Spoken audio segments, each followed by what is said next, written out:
Ta-da! Alrighty. We are good. We are good. Okay. I had my coffee already. Dang-nabbit. Like, I guess I probably should, like...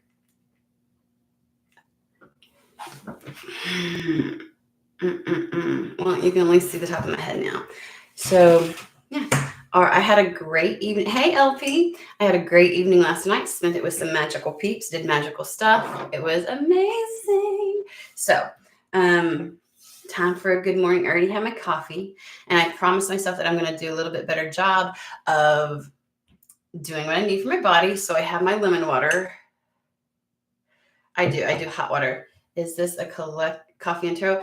I put it under coffee and taro in general because I was like, I don't know what I'm going to do today. I don't know what we're going to do. We need to start spicing some things up. I don't know if I might read, and then do like some taro demystified mixed in. Probably should come up with like a system and a schedule and things like that. But, right now I'm just doing whatever.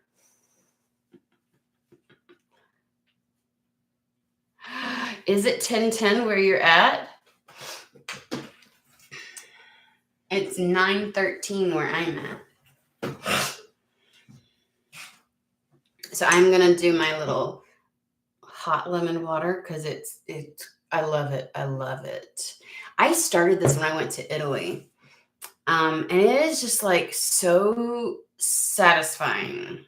Like, not just like cold lemon, but like hot, like, and it just does, I don't know. And it always makes my body feel better. So I'm like, I'm going to get back to doing the things that I know I need to do. So I hope everybody's had a fantastic weekend.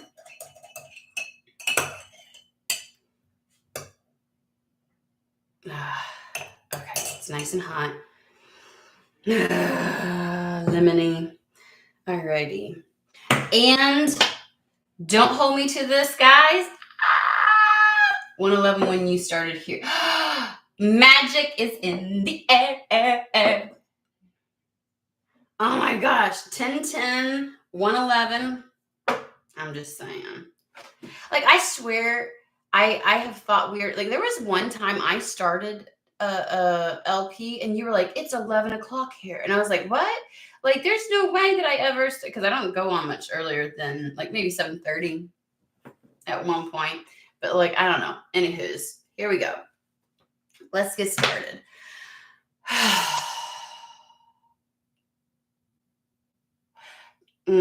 So it's going to be a little bit like hokey because I just heard a new day dawns. And I'm like, oh, are we going there? Sounds a little too frou-frou, but Secret Tarot. We're starting. Do you not have, because we have daylight savings. So we fell back. Do you not have daylight savings? Oh, thanks. See, I don't know.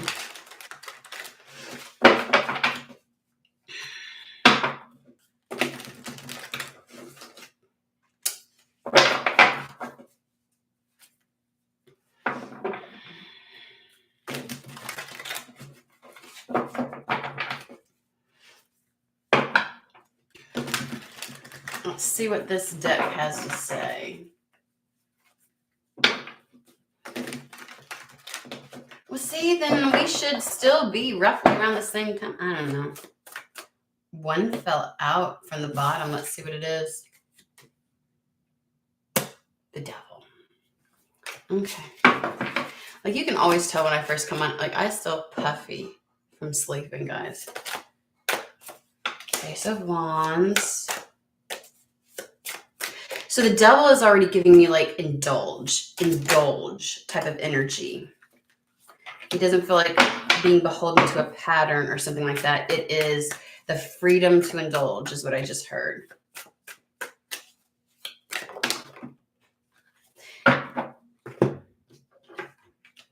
Let's see what this says. Oh, Jesus. Oh, ooh. Okay.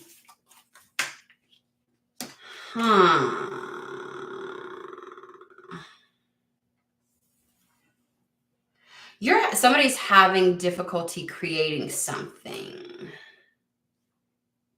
Like it's the idea of holding one's self back from David. It's been a minute, dude. I'm so glad your schedule allowed you to come on. Oh my God, that lemon water is. Okay, so I am starting ass backwards here. We're going to go to the end. Even though I said something about the devil being indulging, I am looking at this. We have the Three of Pentacles and the Eight of Swords, which is like they're, and these are going together. It's just like the holding back from creating, because while the Three of Pentacles is working with others and building and collaborating and growing, at its heart is creation. Number 3, right? It is the creation of something. It is the building up of something. And there's some holding back from creating something in your life.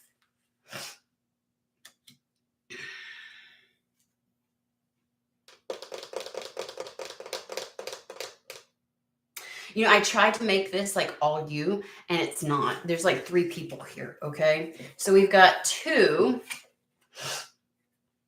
We have, and I don't feel like these 2 are the same. We have the King of Pentacles, the Emperor, and the Empress. We have a lot of masculines on today. Nothing but my masculines. Just saying.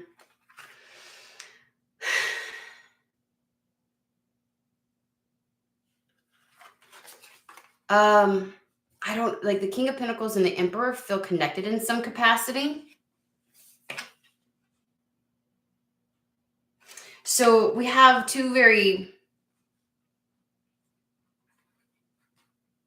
like I keep trying to put it together. Like it's like, oh, these 2 together, you know, the 2 halves make this. And I'm like, it doesn't feel that way.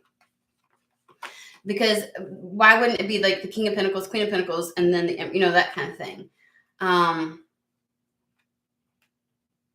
We're gonna have to investigate that, because we do have a like Three of Pentacles is collaborating, working together to create something, and we do have multiple people here. In fact, we have 3, and we have 3 pentacles. So it's kind of like there's something there that's kind of missing, right? So here we have the devil, and they're giving me like the having fun with something, the permission to indulge in something. The devil is exceptionally good when it comes to business, right? Like, of all the negative connotations with the devil and the patterning and feeling, you know, but when it comes to business, I always see this as like a good businessman, right? Like somebody who just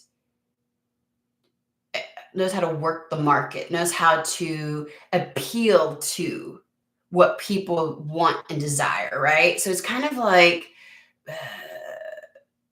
a shrewd businessman almost. But it came off with like indulging, which would make sense next to like the Ace of Wands. Something very desirable.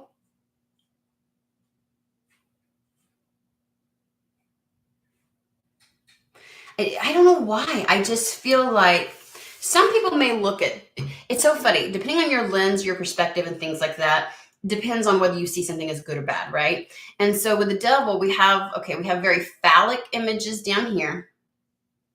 And look at how this motherfucker is just dancing. It's like I'm having fun with something. I'm indulging in something that maybe other people would say, oh, you shouldn't, or oh, that's risky, or are you sure? I don't know. There's just this idea of, but it's like the notion of allowing yourself to go ahead and indulge in something that you find. And the fact that we have the devil having very phallic images down here, and then the Ace of Wands is a phallic card. It is like the willingness to penetrate something, to go there and do that.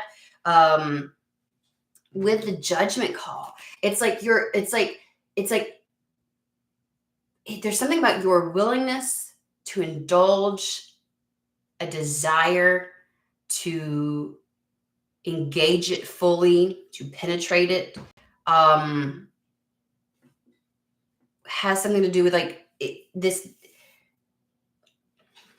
it's answering the desire. It's answering the desire. It is choosing the desire, choosing to just go there, allow yourself. So why is it, but is it who you have to do this with? Is it, why are you hesitating then? It just doesn't, it's like the encouragement is to indulge, to go there, to do something. We have a group of individuals, but there's a resistance to either working with others or creating this. So let's find out what the fuck they're talking about. Thanks. As a fucking tarot.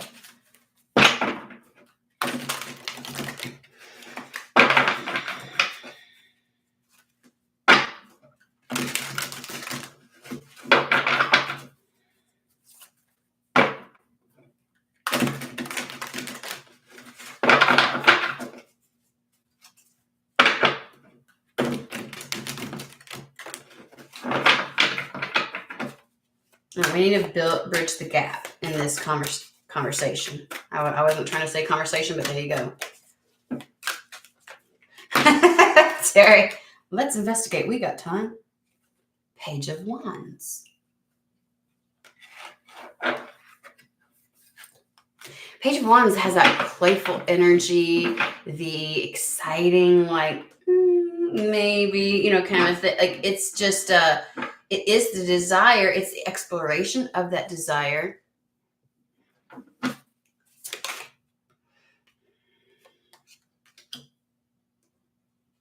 And then we have the Queen of Swords, which is that part of us that's real quick to come in and ruin it with her logic and her sword. Oh. I just get a very playful, fun-loving,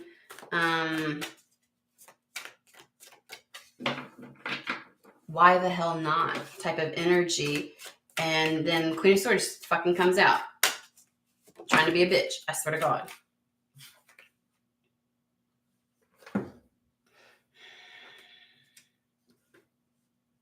Like, the Queen of Swords wants to just cut something off because it's almost as if it's never worked before anyways. We got the Seven of Pentacles where it's like we've been here, done that. And it didn't pop off or it didn't come to fruition. So why are we considering this again? See, that's where the Eight of Swords is. And so it's like the idea of, like I said, with the Devil, like there's something to indulge in, something to have fun with, something to explore. And the Queen of Swords aspect of yourself is like poo-pooing on it.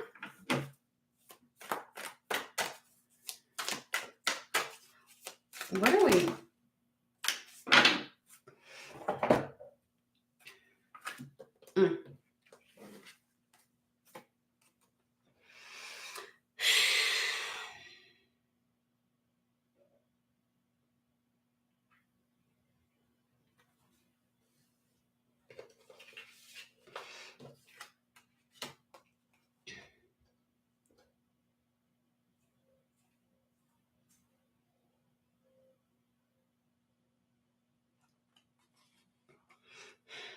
I want to say it's safe to choose it, whatever it is. We have the Lovers, which is all about choice, and the Sun card, which means it's highly favored. It's looked upon very greatly. It is a positive thing to do.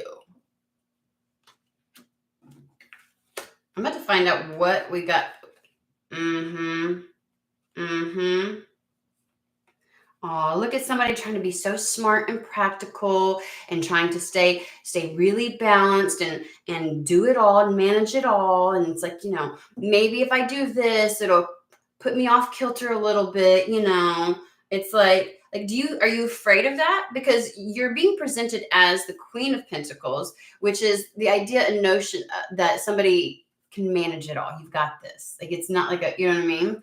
And then we have like the Knight of Pentacles with the Devil. It is like, why are you seeing something as potentially dangerous, something that you might get lost in, something that might get you veered off course, when it's really something, it's like, it's not as waffly.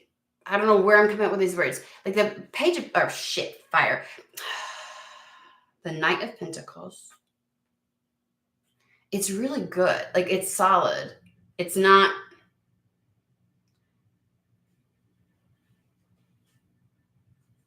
Like, I just want, like, why can't you have a little bit of fun? Are you afraid that you're going to get lost in some negative pattern? Are you afraid of codependence if you indulge in something? Like, is it going to take you off course, going to take you off track or something like that? Like you are the Queen of Pentacles. You're capable of maintaining whatever it is that you're going for and indulging in something. But you got your Queen of Swords just coming out and be like, bitch, no, this is dangerous.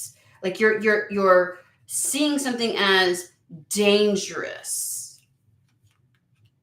Like the Page of Wands is like, only a fool, it's that immature, like only a fool would indulge in this. Only a fool would do that.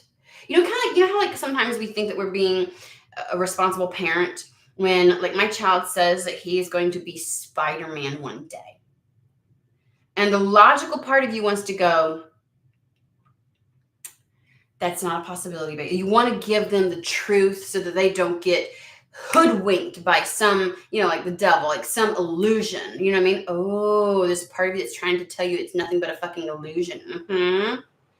That practical part of you, that Queen of Swords, ready to poo-poo on something anytime, you know what I mean? And it's like, what is the harm in letting my son believe that he could be? When I indulge and allow him to believe in the magic of something, it might lead him somewhere.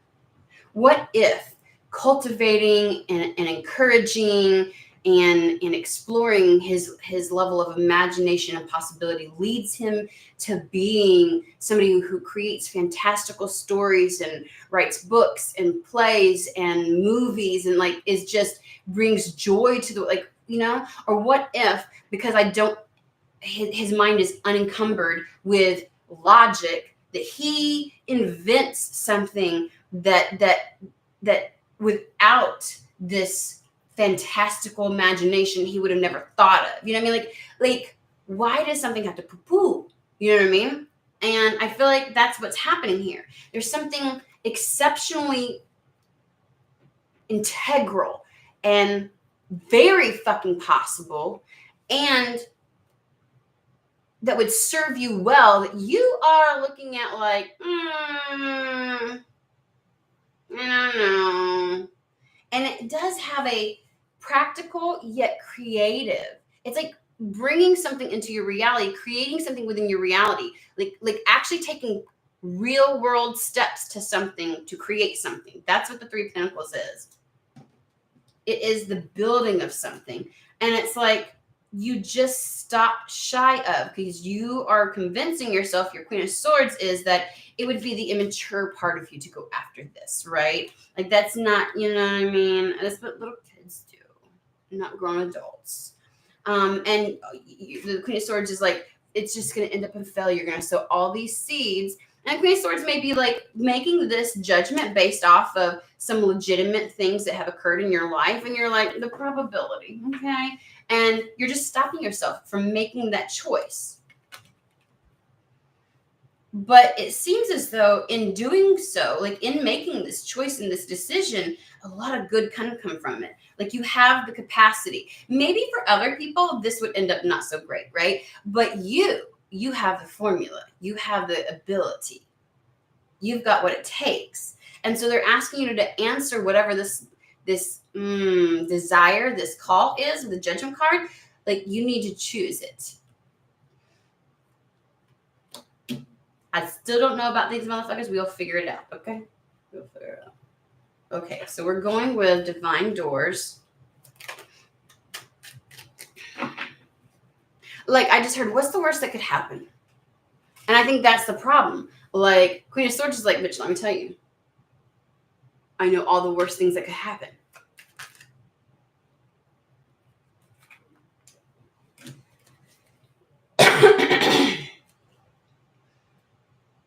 You're walking through passages of your transformation. Trust the universe. Intuition has wandered and led you astray. The timing's not yours, but the universe at play. Have faith and breathe. Is this something that your Queen of Swords is convincing you is not a possibility because it hasn't yet launched, despite having, you know what I mean? And you feel as if your intuition, like you're not following your intuition right now. Intuition has wandered and led you astray. You feel like somehow you followed it and you're kind of like, oh, okay. So your Queen of Swords is more of a prevalent energy making the decisions rather than you acknowledging that you're the Queen of Pentacles, okay? And so you're having your faith is in question. I wish of all wishes that you were here. Through sunlight and rain, I need you near. A distant kiss in a prayer flag.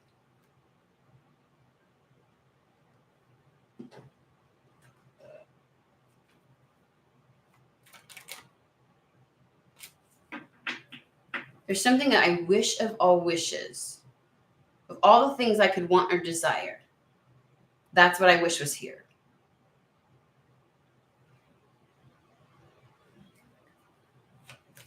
There's something you desire to have near.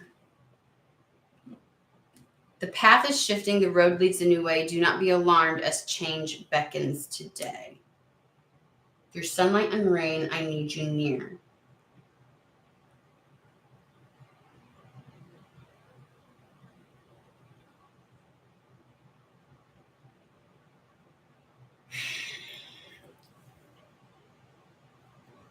Like, the whole idea of your walking through passages of transformation is the decisions that you are facing right now is what is helping you through to get on the other side of this transformation. It's like the Six of Swords, right? Getting across over to the calm waters. Like, there is a transformation happening as we speak, and your decisions dictate the path and the where that leads, where this transformation leads, because change is happening.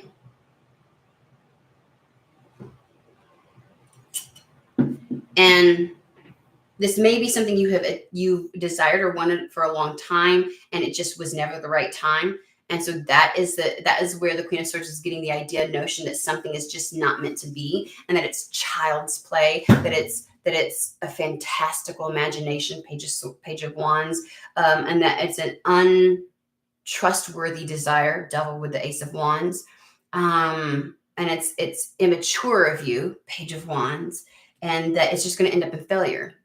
Seven of Pentacles. Like, it's a repeat here. And so you see it as a Seven of Pentacles when it's really a Knight of Pentacles. It has staying power. The I wish of all wishes that you were here. It's like the idea of desiring something to be here already.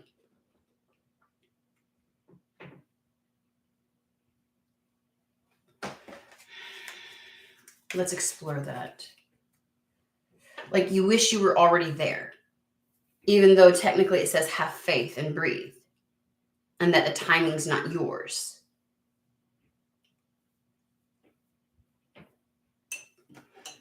So this is where I want it now. And that is the reason why you're finding it difficult to take very practical steps to build something and create something. Okay.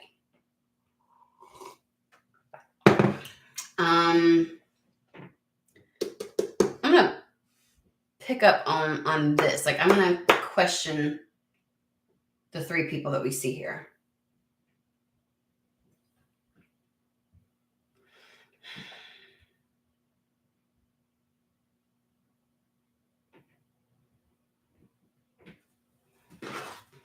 Fallen Angel Oracle.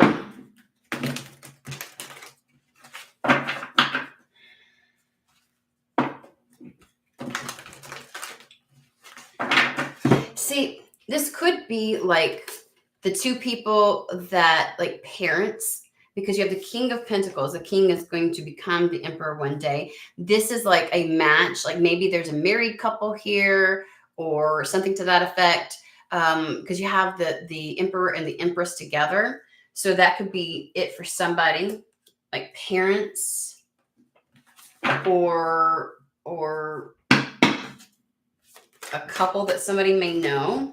Like, maybe there's a married couple and the King of Pentacles is somebody.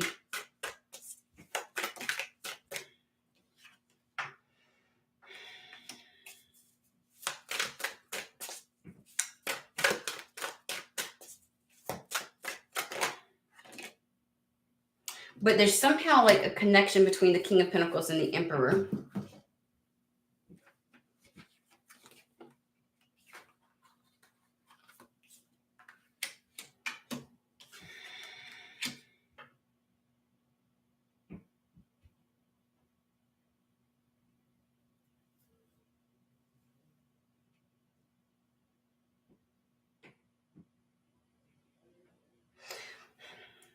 The idea that there's two masculine, one feminine presenting energies.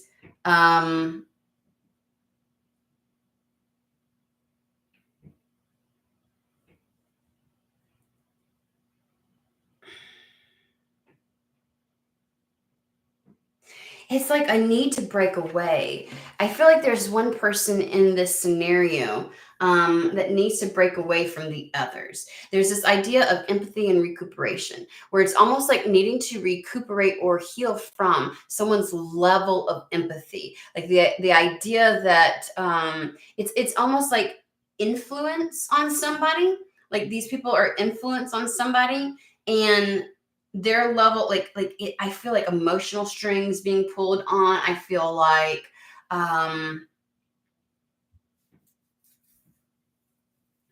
what if I went after something that is considered childish and has failed in the past, and it has like the lack of probability or something to that effect, and it's kind of like the empathy card makes me feel like you feel guilty for going after something that you want and desire, when the rest of the world will see it as flaky. Like, you feel like somehow that does something to somebody else.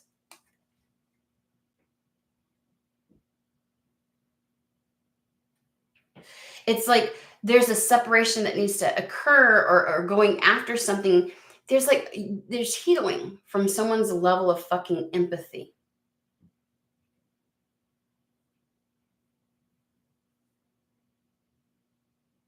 Like a recharge.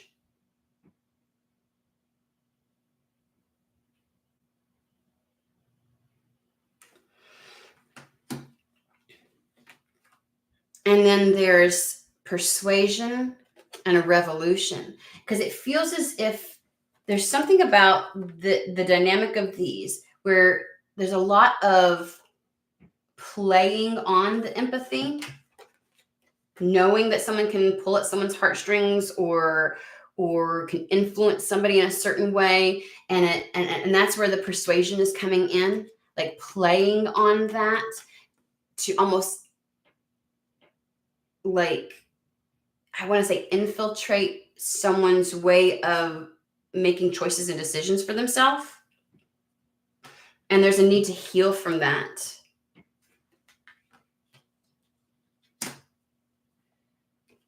And the way to do such is to have a revolution. Like, healing from this influence, and it almost feels manipulative in a way, but I also want to have like personal accountability for allowing that, so to speak, like the choice or decision to allow other people's influence weigh heavier in a decision that I make, where other people may sow seeds of logic and doubt within you. And so therefore you see something as not viable, as juvenile and immature to go after, even though it's a desire of yours, when in actuality, it is a good decision for you. So it's almost as if other people may be projecting their limitations. And maybe this wouldn't be something that would be successful for them, but you are the right match for this. And so it's the process of healing from this manipulation that happens because of someone's level of empathy towards others is the revolution in and of itself. So let's talk more about the Three of Pentacles then. This hesitation. Like I feel like there's been a healing process from allowing outside influences to affect someone's path and choices. But the ultimate test of that is to make a particular decision because it's what you truly desire. It's what brings you inspiration.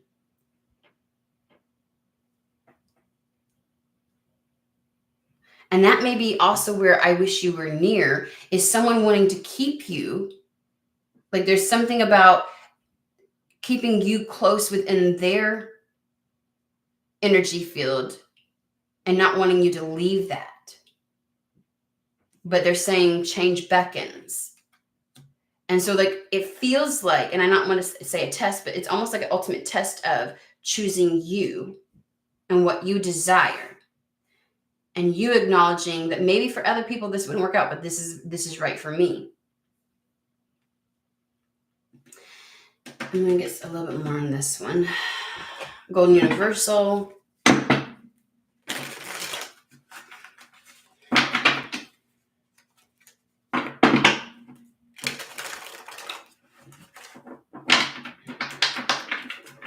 You do it.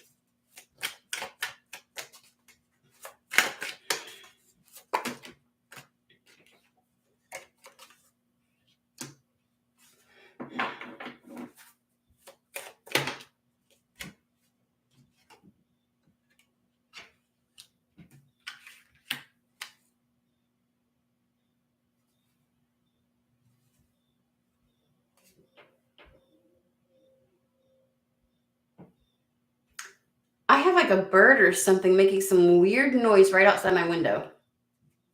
Sorry.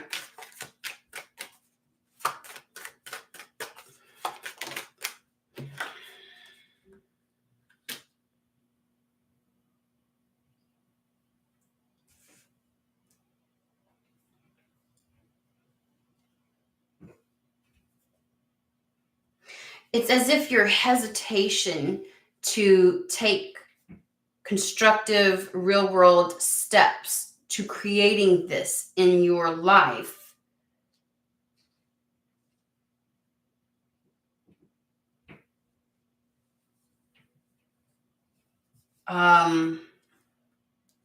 is because it leads to some type of tower moment. It's like trying to avoid a tower moment. So you're not making decisions based upon your desires because it's going to create a tower moment with other people.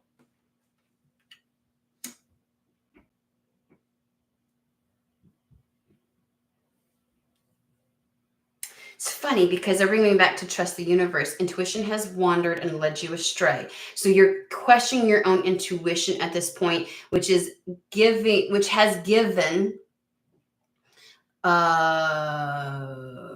leeway for the manipulation and the persuasion because of your empathy. Something has played on that.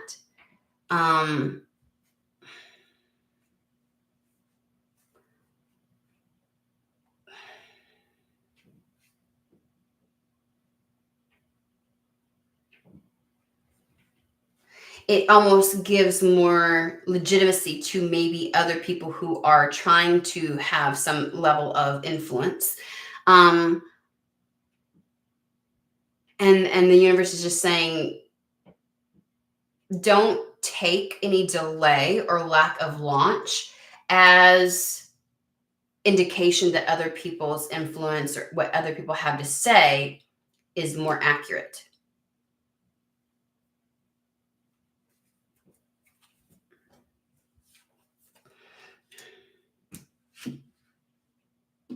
It's as if acting on this and taking steps to create it is an act of defiance.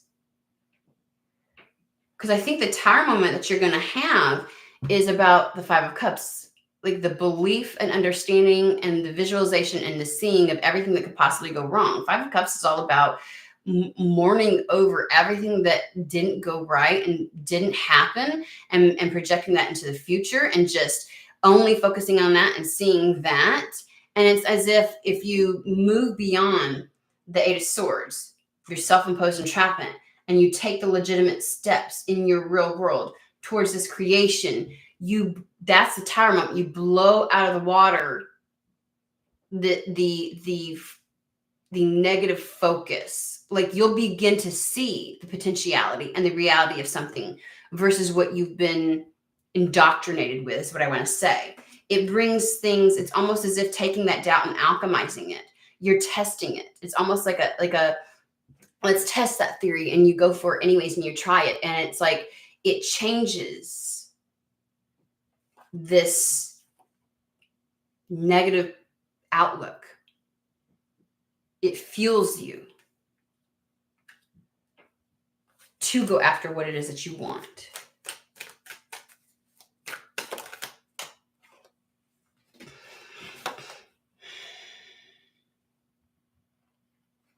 It gives you the power to choose what's in alignment with you.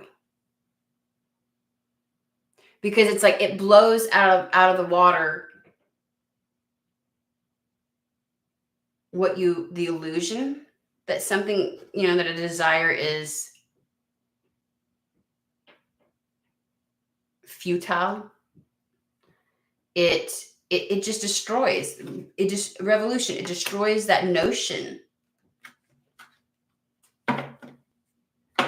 You'll gain the clarity.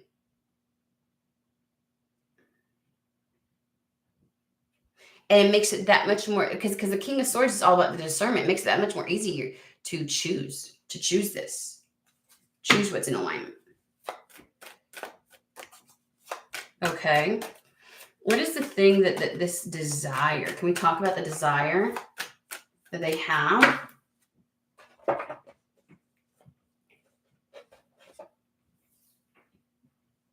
I'm waiting for a deck to say hi.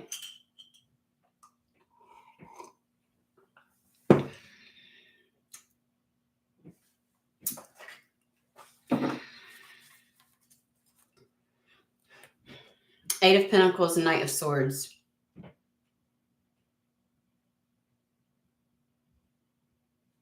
Your area of focus is going to change.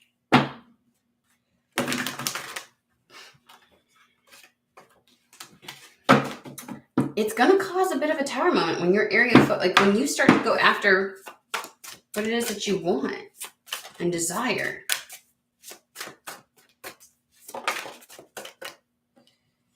There's that King of Swords again.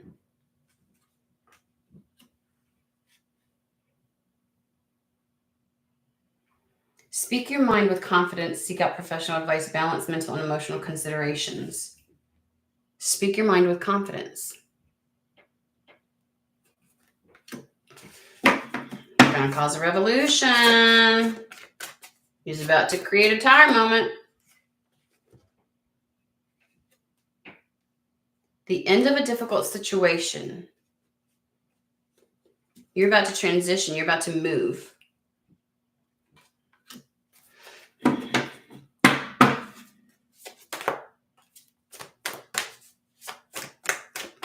I'm getting like another message that's trying to come in, and I'm like, I'm not even done with this one. I'm like, I can feel it. It feels like it's like You know, like when somebody interrupts a conversation, that's what it's like.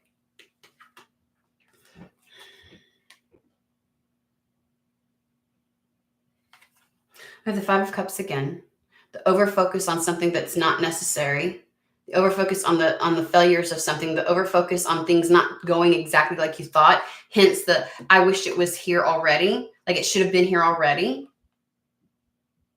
The time in which the timing of something has given leeway or leverage for certain people to have influence over somebody.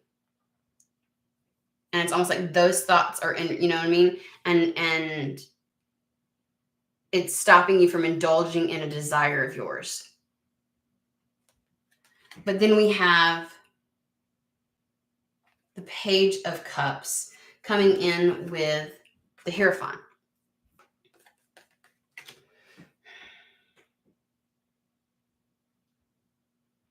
It feels as if the Hierophant is talking about traditional viewpoints or methods of going about something, right? Whatever this is, it's not very traditional. We obviously understand that. It wouldn't work out for a lot of people, but it would work out for you, okay? And it's the idea of, I feel like leaning towards doing things like as society expects, or as your family expects, or as somebody expects, or the traditional tried and true way of, you know what I mean? Like you are really like you are so close to choosing that over your immature desire, the thing that you should indulge in. Page of Cups feels more like your intuition coming online. Page of Cups is somebody who is sensitive, artistic, intuitive, empathic.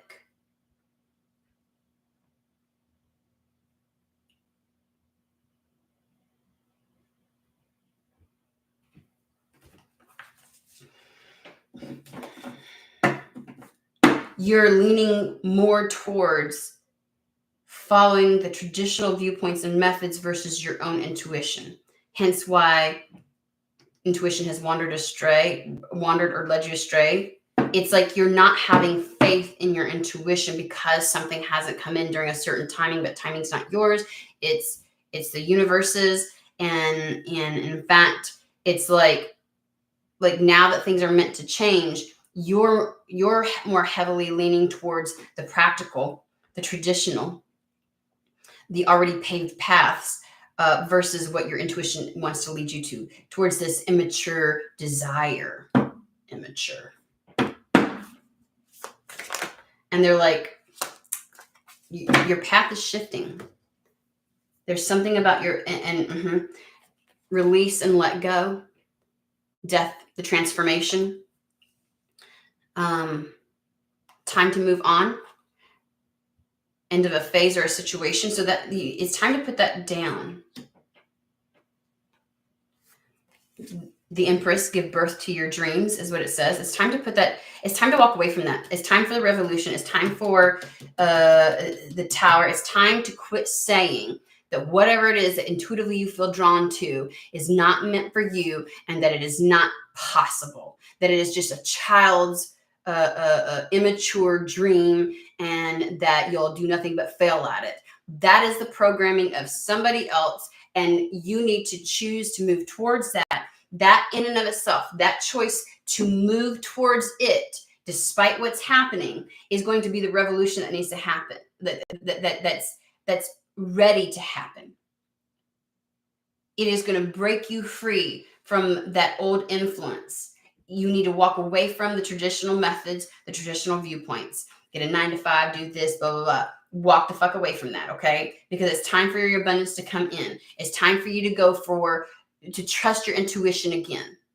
All right. They're telling you right now, it was never that your intuition was wrong, and the timing and your belief that it was wrong and that it led you down a garden path or some shit like that, it was because it was never really meant for you. And they're like, no, it just wasn't time. Timing is now, though.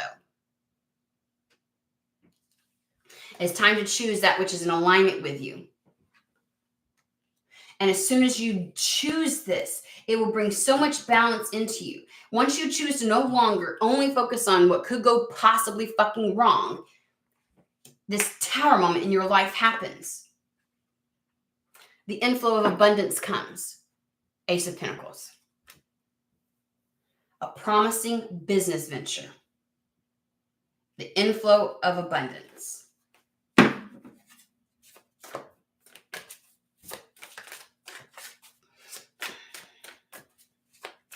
It's time to walk away from the traditional, tried and true, already paid for you. This is how it's done.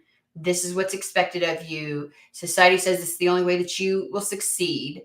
This is the way your family will approve. All of that shit. Time to walk away from that.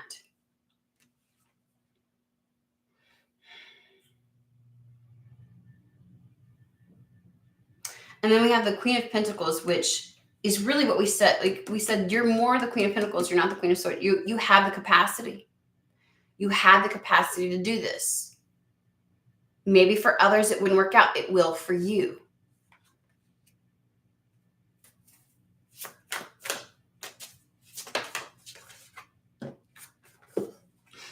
You have the capacity to take the Ace of Pentacles to the Ten of Pentacles. Happy family life, financial security, creating magic within your life. That's what they're saying. Okay. So somebody needs to, if you've been asked, I just feel like somebody has like, you have to say it. Like, it's almost like you wanted Spirit to come to your face and say, do not choose that 9 to 5. Choose this. Do not choose what your family says will give you success. Do not choose what the world around you says will guarantee you security. Well, here it is. And it's almost as if once you choose to take legitimate steps to create this for yourself, whatever this desire is, you're going to be the one that it works out for. You're going to be the one to take it places, to allow it to grow.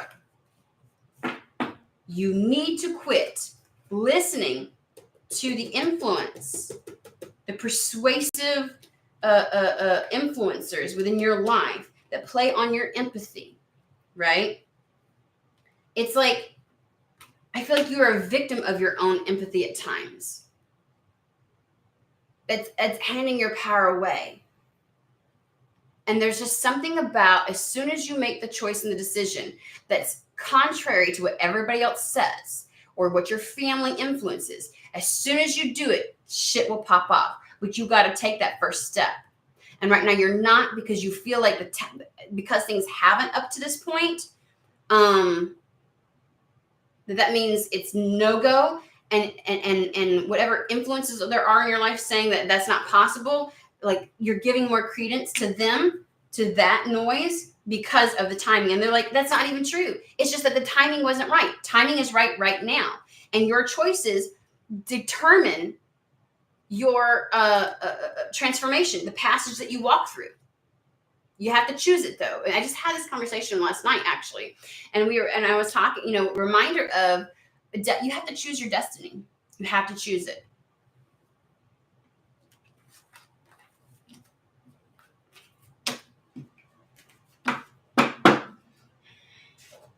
Because whatever is stopping you is not real. Okay? It's not real. So that's that.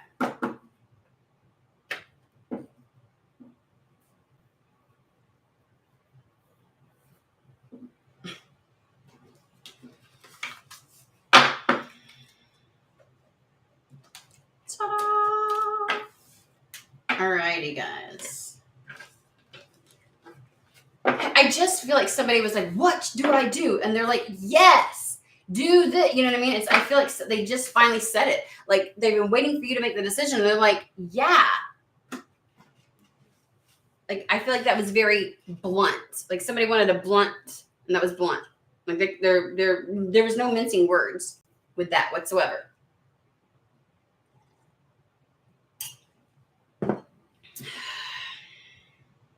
Why do I just feel so good and healthy? I mean, it's probably just me, but I'm gonna sing the praises of lemon water. Ah, it just feels so.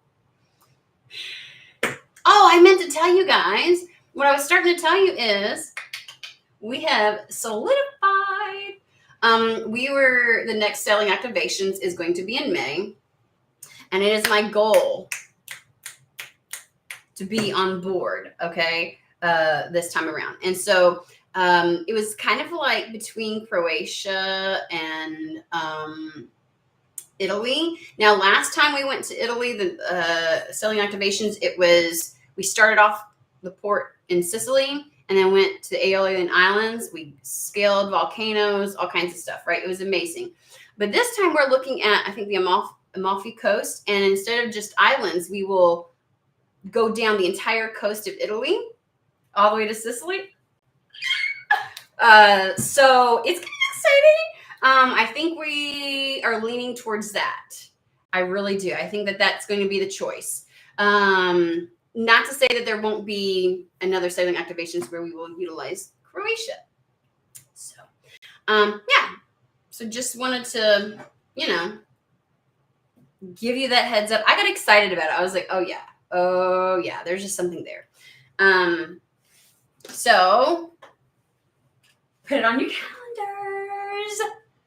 calendars. Okay.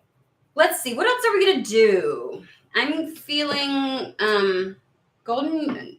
That's not golden universal.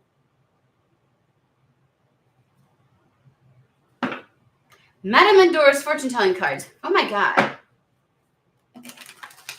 Pull another deck, another spread. We're doing another reading. Wow. That was good. My words left me. All right, guys, let's see what's up.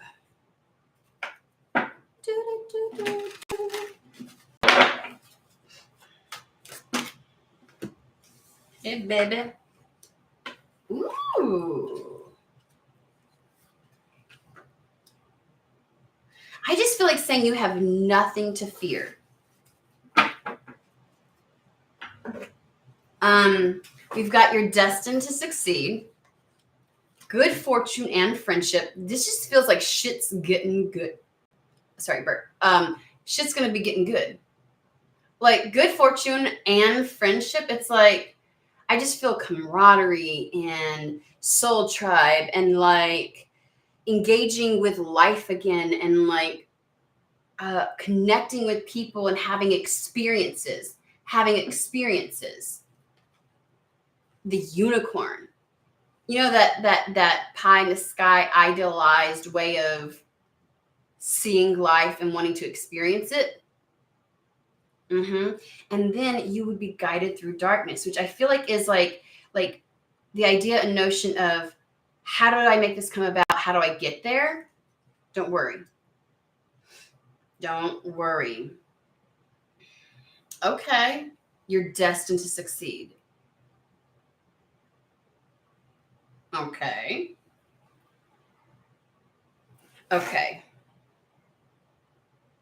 Terry, we got to add you to the group. Are you not on Instagram, Terry? Because your gung-ho-ness, your fervor for life, we need that in there.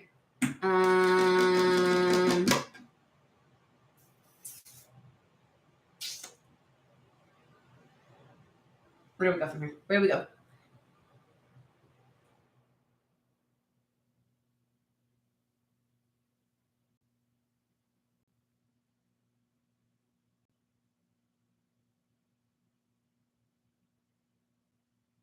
I mean, well, okay, so moon magic is coming through, but I'm feeling like shouldn't that be more towards the end? I don't know.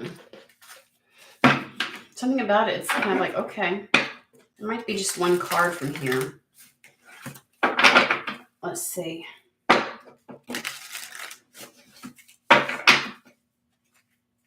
I heard right here, right now. Do you have WhatsApp? Do you got anything? Are you bored? You don't strike me as the bored. You just don't got time, huh? Is that what it is? You don't got time for that shit?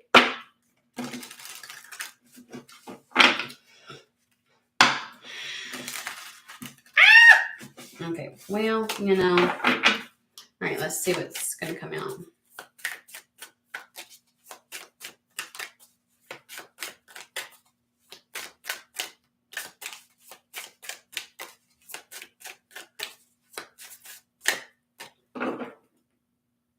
You're ancient. Whatever. So you're an old man in a young man's body. Got it. Okay.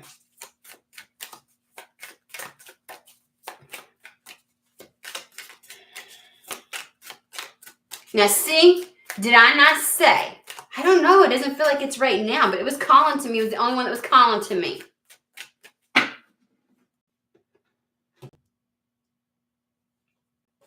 The Starman Tarot. I swear to you. How are you? Salem.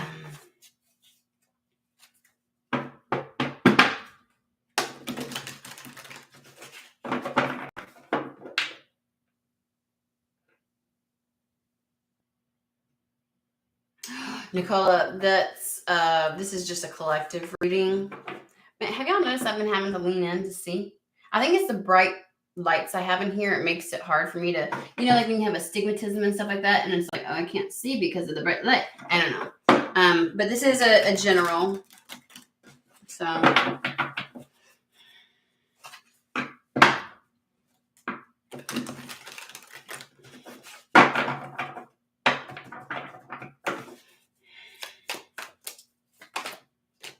about to say, very okie dokies. There's a peaceful transition that's about to happen. Ooh, I love this. We have the Six of Swords with the Four of Swords. Like, there is some level of transition that's going to bring about peace, but I feel like the transition in and of itself is going to be a very peaceful occurrence.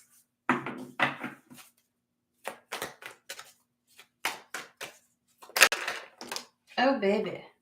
We're just doing the ones that are up, right?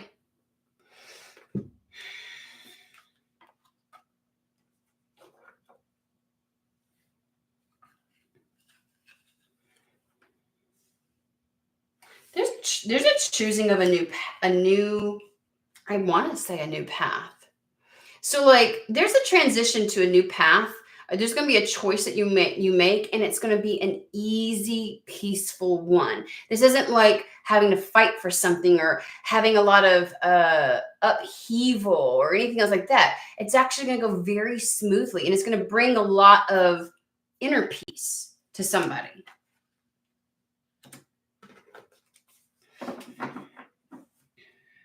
And whatever you're choosing is definitely more in alignment with what feels good and right to you. It feels clear. It just feels clean and clear.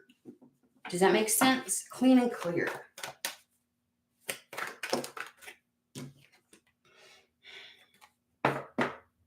Yeah.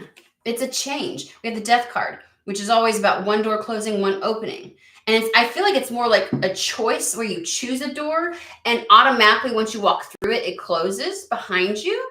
So it's not even something that you have to like, I got to end this and bring this tower down and do-do-do-do. It's I just go, ooh, what's behind that door? I go through it and shit just closes down as a result. And it doesn't even slam shut. It's like one of those doors that has the hinge where it goes, and it just closes peacefully.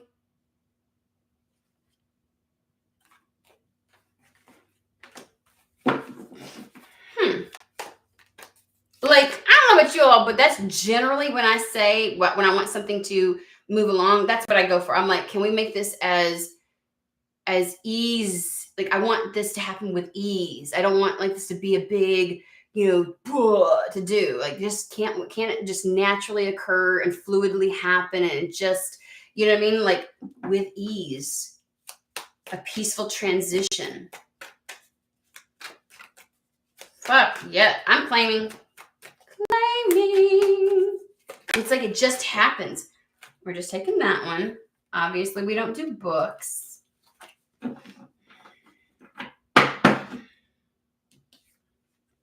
This is, so the reason why it feels clean and clear, whatever it is that you're choosing, and it's just such an easy transition, is because it has something to do with choosing you. Okay, remember the alien in this deck is like the hermit, coming back home to pieces or aspects of yourself that feel natural to you. You know what I'm saying? It's just, that's why it's an easy choice. The choice is easy, and therefore the transition is easy and peaceful. It's like, like you don't fight against it, and it doesn't fight against you. Okay. We're doing this in twos. There's a lot of cards in twos. Wow.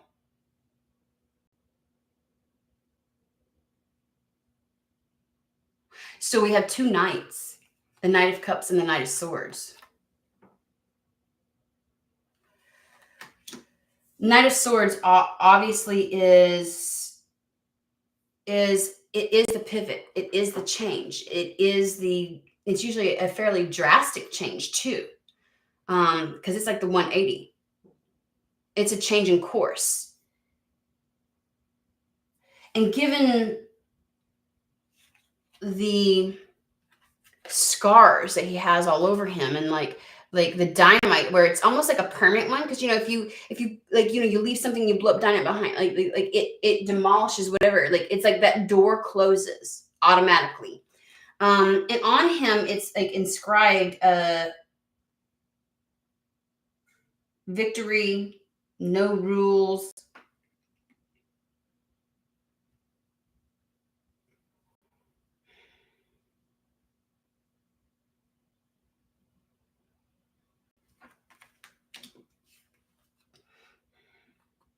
It's like, go your own way.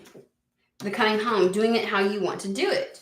Like, it's when you choose doing things how you fucking want to do it, it's going to happen easy. The transition is going to be easy.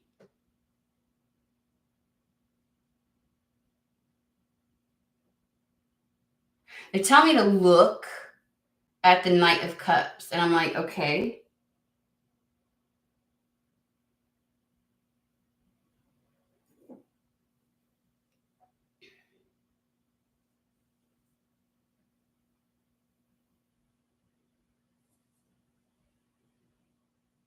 They're bringing me there. There is an envelope with like the quill to write something, like some level of communication, and it's underneath. It's strategically placed underneath the cup.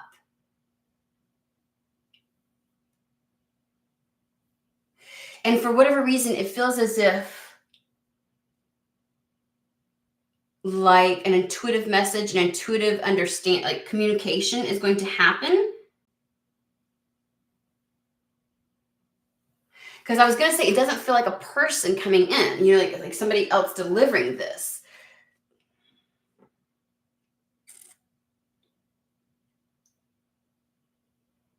I have to pull another card on that one, because that one's a little bit like, what are you trying to say with that? Knight of Cups, please. Oh, 2 cards again. They're coming out in twos right now.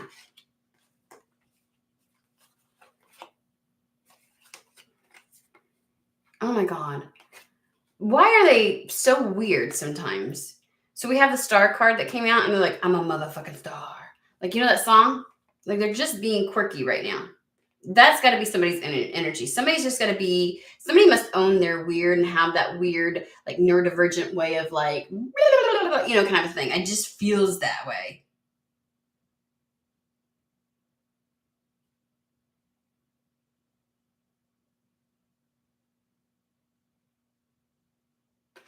The Ace of Wands here feels like somebody that pulls in attention. It's like they garner attention.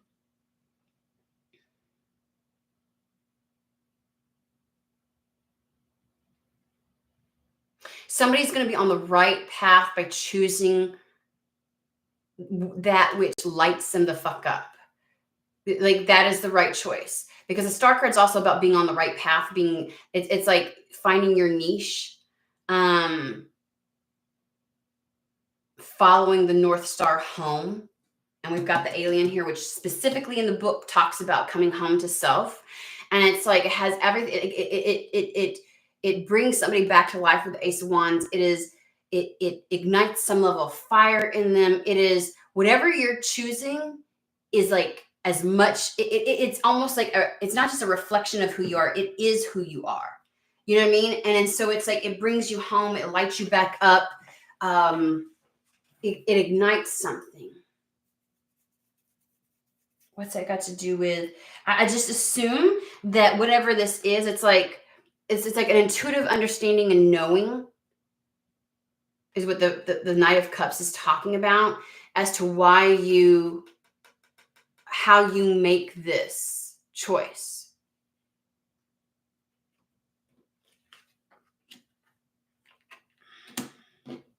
It's like you're becoming the main character in your life. Okay.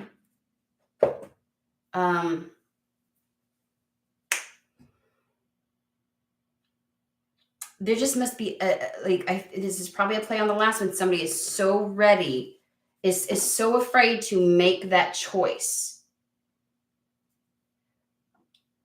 But that's how you really shine. Like with the Ace of Wands, when you do this, that's where you will shine. You shine in that.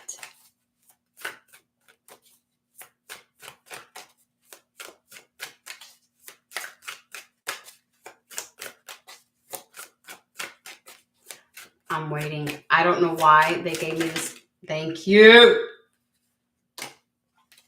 Wishmaker. Okay, we'll start with Wishmaker since it flipped up. And these two will be read in tandem.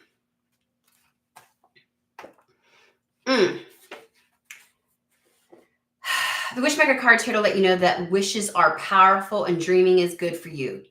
It's a reminder to think in terms of possibility rather than limitation. Yeah, it is a play on the last reading.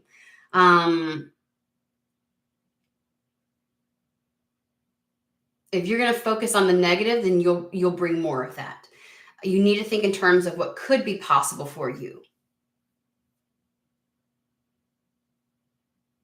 You need to train your brain to leave all the negatives and limitations behind and begin to think in terms of possibility so that you can come to realize that nothing is impossible and you will find ways to make it happen. You will find ways to make it happen. This is the card of possibilities, fulfillment, and your dreams. All right, so what are we talking about over here? We've got Sabbat and Waning Crescent. So that you can see those cards. Oh, let's go.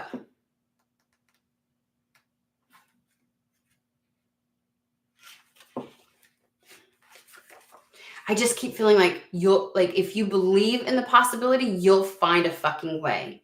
Hence, you will be guided through darkness because obviously you're like, I don't even know how that's going to happen. How is this going to be a success? How am I going to have good fortune and amazing connections and good friendship and support? Like, how do I get there? And they're like, we will help you. We will help you. You just got to believe that it's possible. Change, phases, and seasons. Yeah, it's about honoring the change in the seasons each year and celebrating all the abundance of the natural world around you. It appears in a reading you're being reminded to spend time in nature and with wildlife.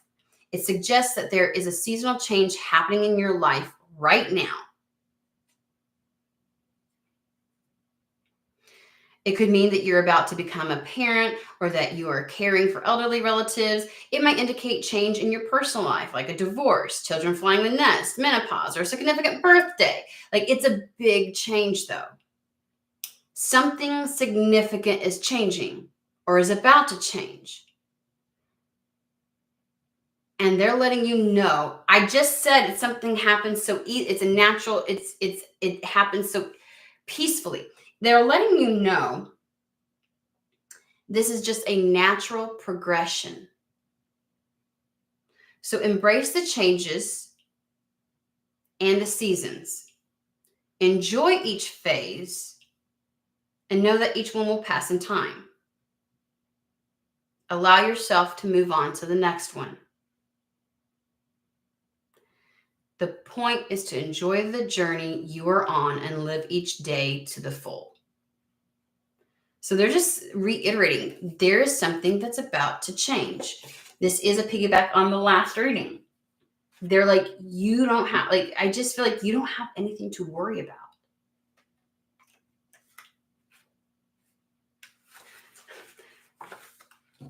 Liminal and transition. The waning crescent indicates a time for psychic visions, following your intuition, motherfuckers.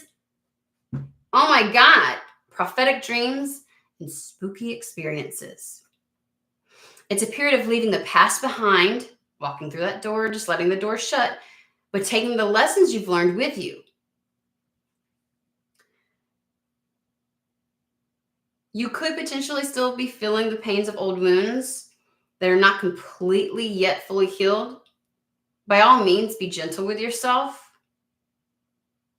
A paper cut takes seconds to inflict, but days to heal. Be sure to give yourself the time that's needed.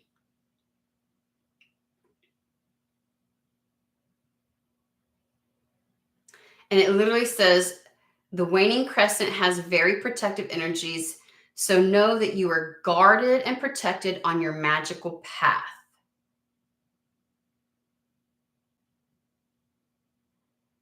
And this says that this particular card is the journey from the end of the current cycle towards the next. It completely suggests a time of transition.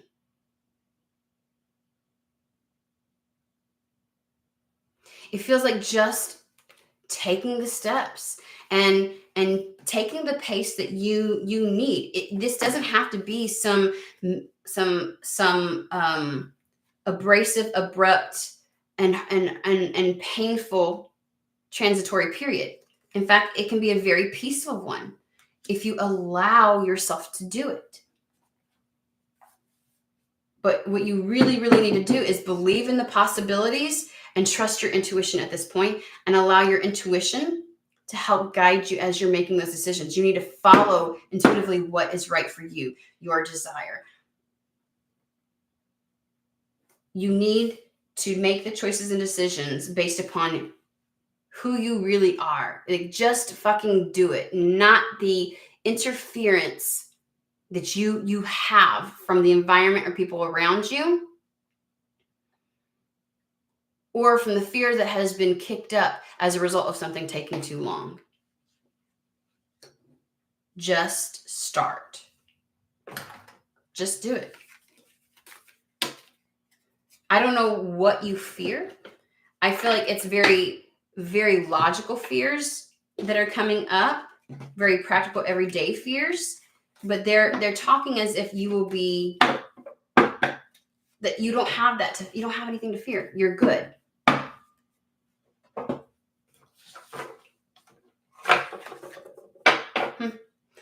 All right, guys. I think we're going to leave it at that. That was pretty on point. Happy Diwali. I'm sure I said that wrong, but whatever. Diwali. So, all right, guys. I feel good with that. I feel good.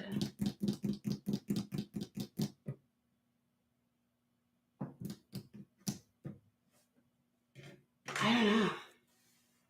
I feel like Spirit just had to spell it out for somebody.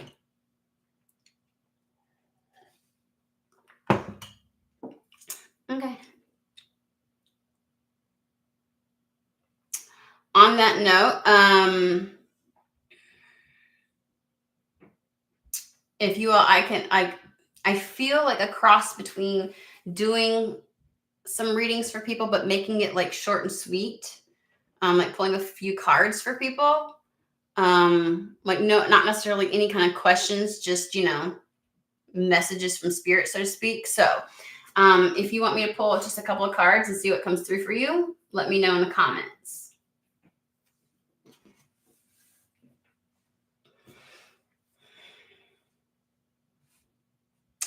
There's always a delay with that.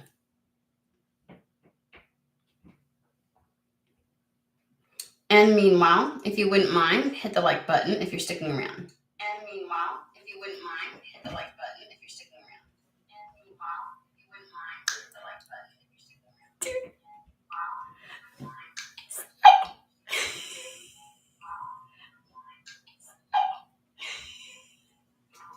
It's an echo. It's an echo.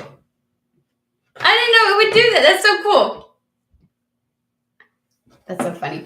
All right. Hi, will I be able to clear the interview? I will pull cards, but no questions. It's just pulling cards, guys. So if they happen to answer that, fine. But it's just more like, I'll pull a couple cards and just give you a message kind of thing. So it's a very general thing, but we'll see if they choose to. So if you want me to pull a couple cards, just say yes.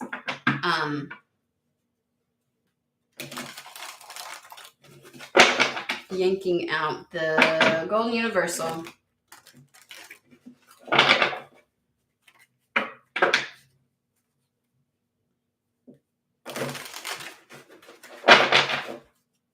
Deep in thoughts.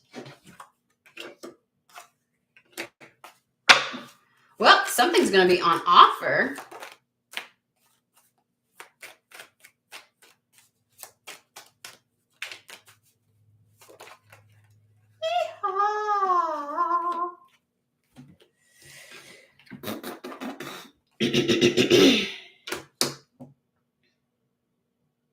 We have the King of Pentacles with the Page of Pentacles. So it's almost as if the person that has the capacity to do it might extend an offer. Let's see what it says. It's a pretty good shot, I would say.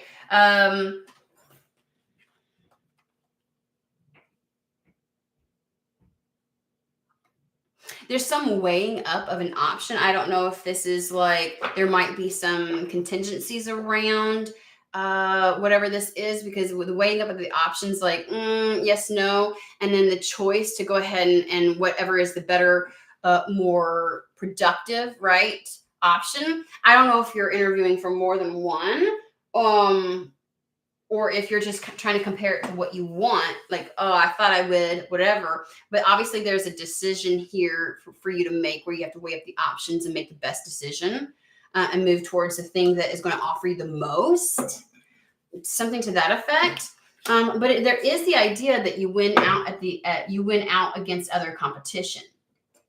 One of the stories of the Five of Swords is the idea that like these people are all competing, and these two like are just walking away. They're not the winners, right? And generally speaking, with the Five of Swords, it's, some people may feel like, oh, why does somebody get this, or why do they get this, or why do they win, kind of thing. And it's like, because in certain situations, one has to be the winner. It just happens to be you, type of thing, right? So, it does look like an offer will be on the table. There's just some level of like weighing up the options, and picking the best. So it feels like maybe there's going to be more than one offer.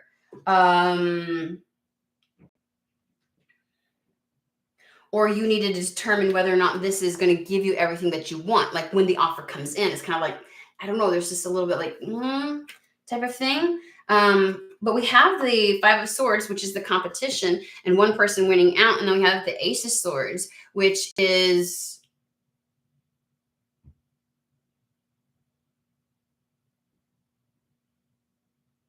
like the communication, like the being told yes, like the choice, because it's followed up by the Page of Cups. The Page of Cups is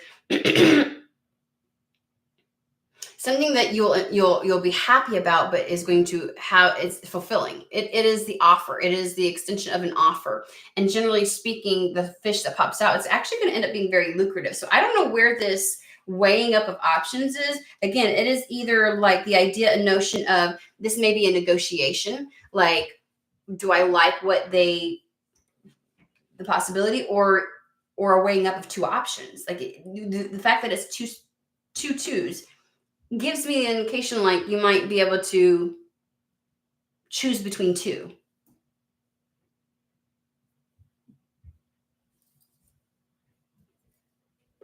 So I'm not sure where the two options is, but you're gonna go after the one where it's like X marks the spot, the one that actually gives you more potential because he's holding the, you know what I mean? So it's kind of like you'll move towards one of them, you'll take action towards one of them, but not the other. Whatever it is, it ends this level of stagnation. We have the death card. It brings about some level of rebirth and like pushes you through pretty fast in life. There's gonna be a lot of movement with this. We got the Chariot card. It's like something picks up speed. It's almost like it's like a stark contrast from what it was. So death card is usually about rebirth. It's like, oh shit, life starts to pick up and take off. Like, because the Chariot's all about victory and success. Where once there was stagnation, things are in alignment and things start moving forward. You know what I mean? And maybe there's a choice on whether or not something is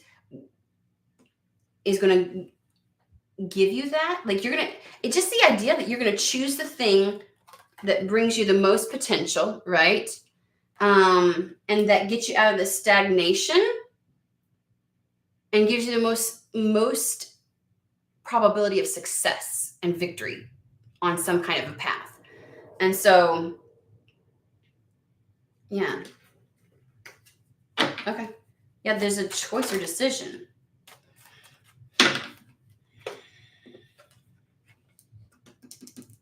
And it's funny because we have the Page of Pentacles, but then we have like the Page of Cups. So for me, it's almost like it may be a choice or decision between one that is very practically good, secure, grounded. You'd make good money with it. And then one where it's like, it has way more to it than you realize. Like it's one that would be pleasurable to you, but also financially abundant, because the fish is financially abundant.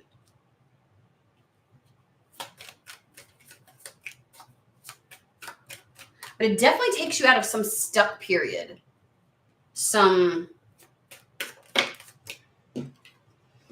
Yeah, it just changes. But why do you keep saying that? What?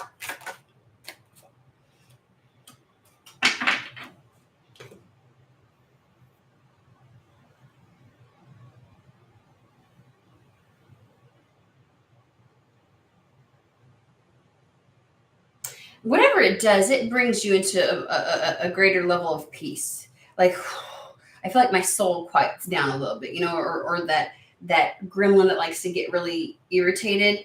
And it's like, it puts you in a position of having more control. It's like it gets you out of the I feel trapped or stuck to some notion. Like my mental realm is just kind of like, and then we have the Temperance where this is going to bring some level of peace or clarity.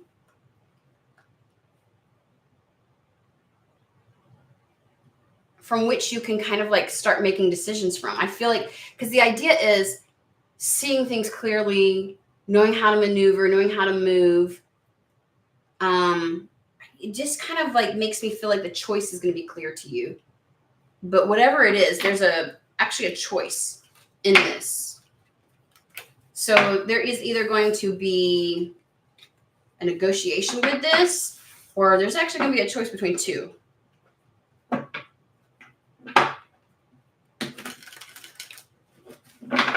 All right. Who else was it? Star Lover. We will pull for you. Let's see what Spirit's going to say on that one.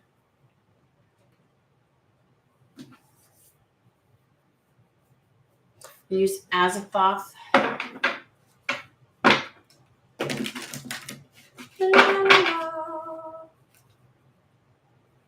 Okay, so at least you know what I'm talking about. I don't know. There was like Yeah, I'm glad.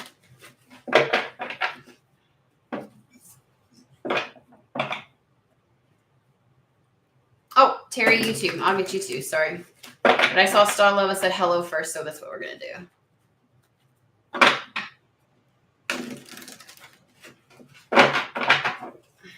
Let's see what's coming out for you. You're going to tell Star.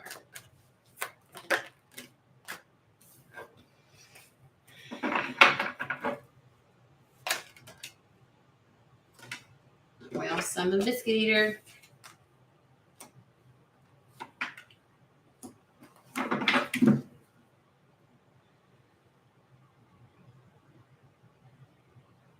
What is, clarified that one.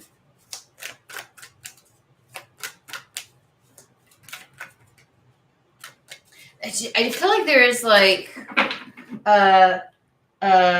you also have like a decision or a choice. It's like the idea, it feels like acting towards something that is, it's like warning you not to make a choice or a decision that is going to end up being futile. It's going to end up, there's like a deceptive choice here, like an option. And one of them isn't what you think it is. It's illusory. It's actually more, because we have the devil with the 7 of swords, which feels like it's not going to go, it's not what it's presenting as. It's an illusion. It's not going to be all that great. Okay. And so it's like,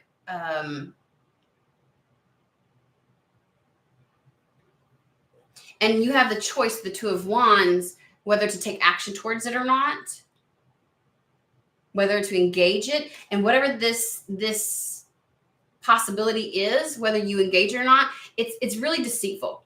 The devil is all about illusions, and the 7 of Swords is like, there's some level of deception with this. It's not what it appears. Not what it appears. What are we talking about here?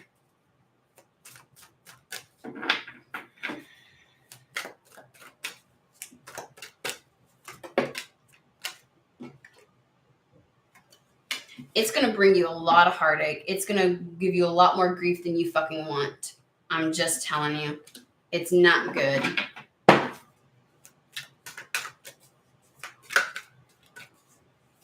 It's like choosing a direction, choosing to move towards something. Oh, that's a fucking book. We don't do books. We don't do books around here. What's the decision between?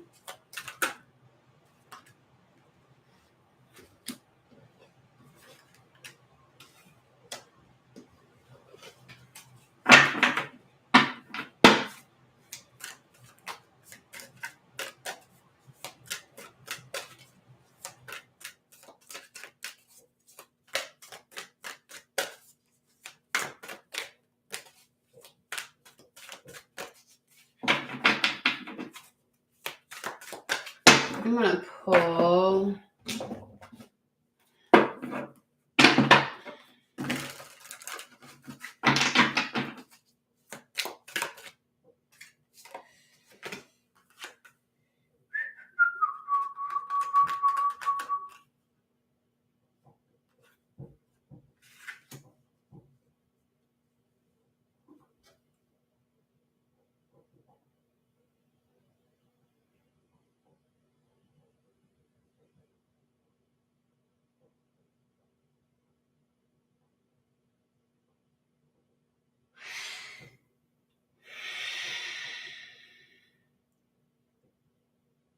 But is it her perception or is it the truth? I feel like there is somebody that there's this page of chalices, which is the page of cups, right? It is some kind of like, this is like really good with words, really good with their presentation, laying it on thick because it's next to the Chariot card. And it's kind of like someone coming on hot and heavy, someone really like, it feels a little bit love bomby, you know, like too good to be true type of scenario. And then we have like an emperor presenting themselves as like they're your wish fulfillment. It's almost, it reminds me of people who like will conform to they kind of like listen to you and then they kind of conform to try and trick you. There's some level of trickery. This person is not your wish fulfillment. There's a person that's not your wish fulfillment. Okay, they're not what they fucking they like. This could be the kind of person that waxes on poetically, like everything's gonna be great between us, and like, I mean, nobody really says that, but you know what I'm saying. Like the Chariot feels like talking about the future and everything else like that, and like it's full of shit is what it feels like to me.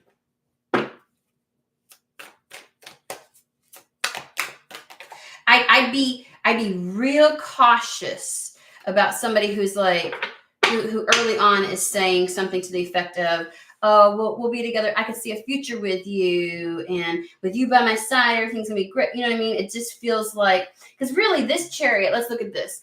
The idea, I tell people, Chariot is only successful if all the aspects are in alignment and moving in the same direction.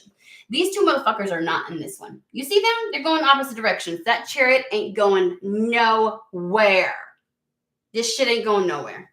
It's not going nowhere. I don't give a shit what they say. They're full of shit. They're really fickle, but they come on hot and heavy. They come in hot and heavy. I mean, look at this. Like, it burns. Like, I feel like they're more about the desire. Like, it's a good game. It's a good game, but they're fickle as fuck. Like they interpret this level of chemistry as being like the one and the whatever, you know, like, oh, they think that's fucking love. And then when the candle flame burns down and it's not nearly as intense, the fickleness comes out, right? And I feel like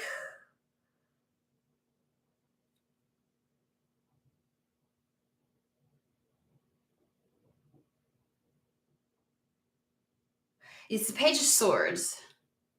And this motherfucker is more interested in like, ooh, like, look at how he's just looking at all the, I feel like this is one of those people who they satiate their ego, you know, like when it's like, when the dopamine hits are hitting and everything else like that, they're like, oh, this has got to be, but they don't have really any fucking clue what long-term relationships, what love is. Like, this feels very fake. It's kind of like, I feel like saying either if you're with somebody, this is not, this motherfucker is not your wish fulfillment, is what I want to say. And if this is talking about somebody you've either recently met, be wary, because this is not like, it's going to frazzle. It's going to fizzle out.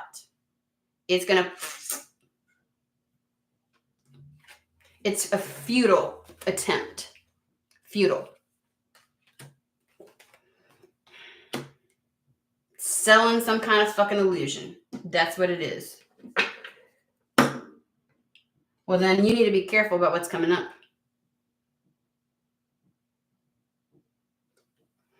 Because the Two of Wands is all about your choice to indulge in something.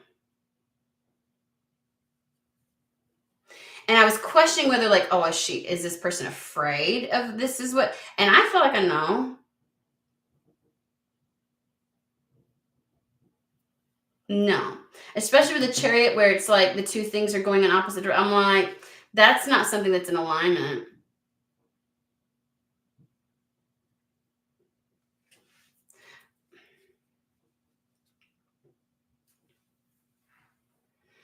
And the Page of Swords in this one is, there's someone like sizing somebody up, not necessarily, and the sword is down, so sometimes it's like it's not been communicated yet. Tell me about this situation really quick. This just feels more like a warning.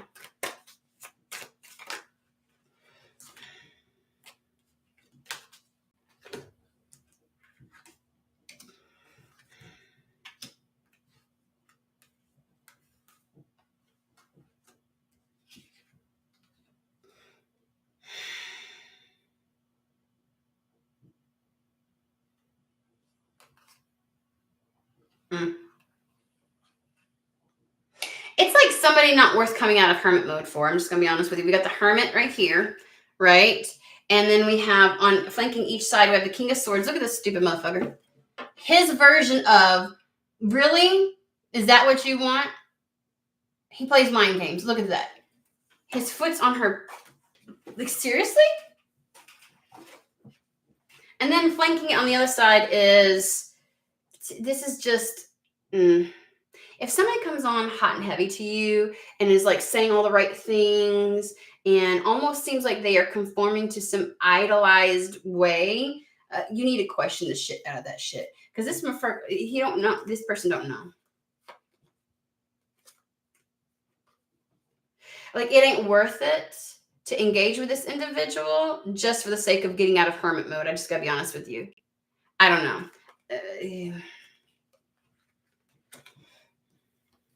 Like,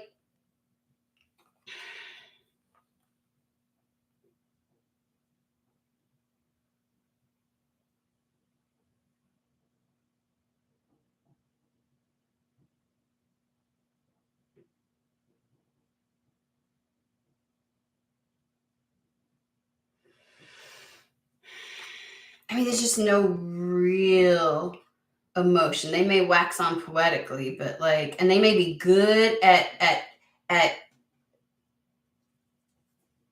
the passion and intensity and that type of thing, but they're not good at the emotional.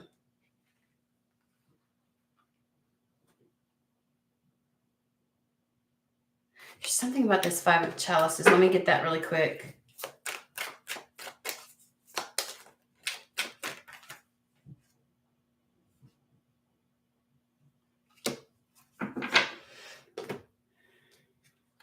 I just feel like this is somebody that would be more of the same. Does that make sense? I don't know why I'm getting like, it's just not worth, it's just going to be like a repeat. Like, I feel like you've encountered people like full of shit before. Really great at presenting one way, totally not that. Because the idea is, look at all these ghosts look at all these emotions that were wasted. You know what I mean?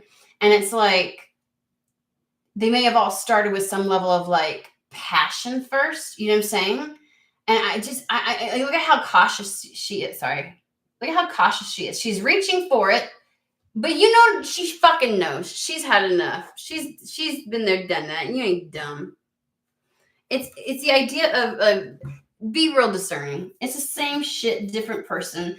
And I feel like saying, this is you. Like, know your worth. Sit up on your fucking throne and don't be so quick. You need to wait for something that's really legitimate, something more solid, something more in alignment with what you really want. Like, I just feel like it's like a choice between, because remember, when it's the Two of Wands, it's a choice between which will give you the world and just something else. And it's like, forgo the something else. Forgo the something else. You deserve an emperor.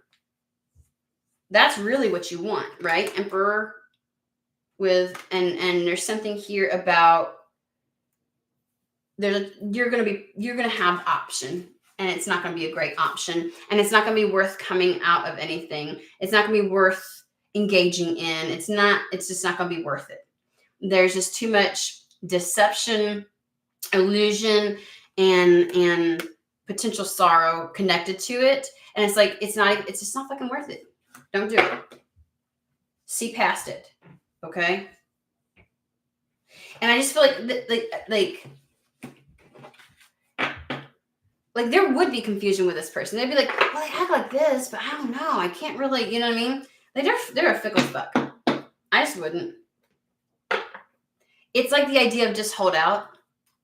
Like, sometimes it's not worth entertaining. There's just something not worth entertaining because it's more hassle than it's worth. It's just not. And if the only way this is going to come up is if this is about to present itself. If you're not already engaging with somebody that's like this. So take it as fair warning.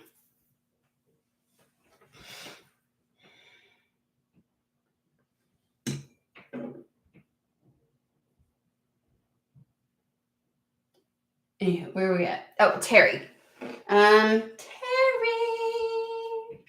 Terry. Let's see here. Remember Terry. Let's see here.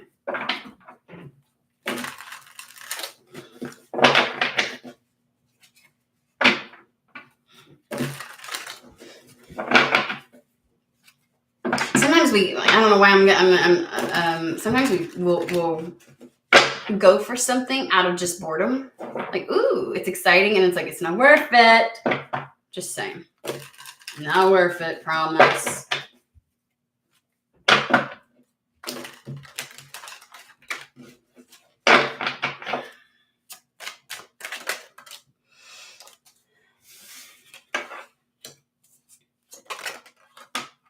Ooh.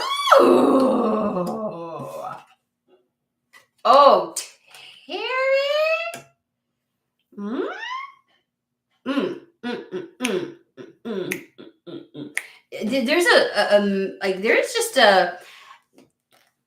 There's big stick energy. I'm trying to make it PG-13. I mean, I did just use tarot sexual magic, so I guess it's a little late for that, but whatever. Okay. With this.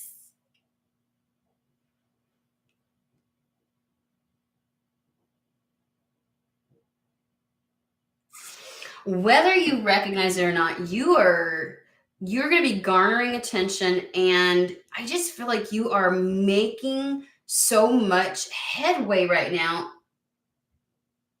in your course of life. Like, I don't know if you recognize this, but you're on track for something. We have the star card here, which is being on the right path, but it's also like,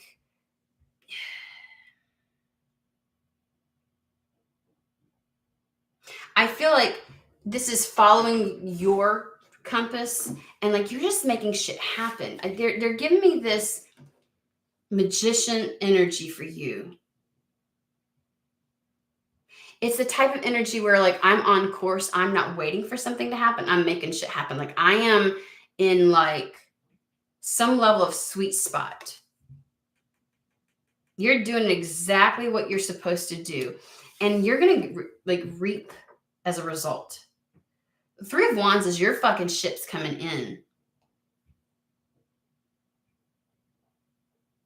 And this feels like you're, I don't know if you acknowledge it, but you have the capacity to make shit happen the way you want to make it happen. That's very sexy. Like, if I was on the outside looking at you, there's this level of like, it's beyond admiration. It's almost, and it's not jealousy. It's like, fuck, holy shit. How does he do that shit? Like, I feel like you're elevating and getting a lot of attention. It feels like, I don't know. That's very BDE right there. That's very BDE.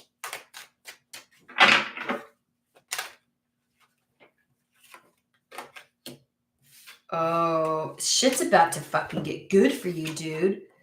Oh my God. We have the Tower with the 10 of Cups.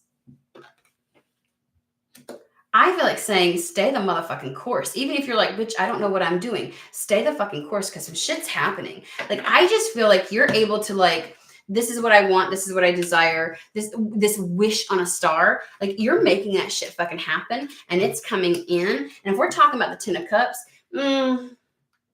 like, shit's about to get exceptionally good. Exceptionally good. There's some level of like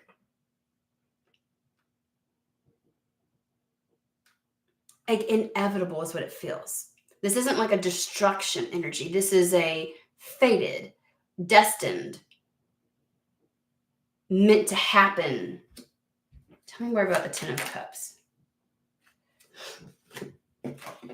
It's like a change for the good. Like, oh, shit's about to get really good. Okay.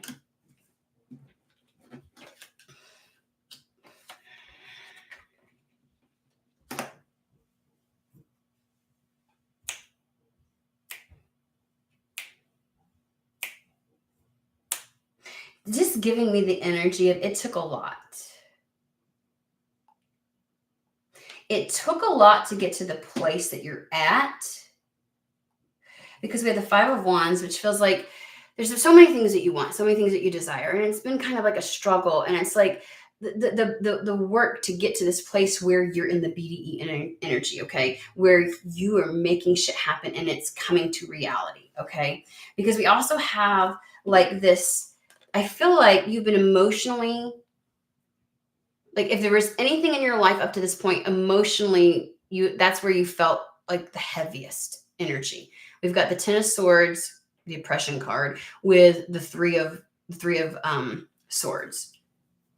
And it's like, if there ever was an area that felt depleted because you had so many things you had to go after and ambitions you had to, like things that were pulling you in so many directions, you didn't have the capacity to give much in that area.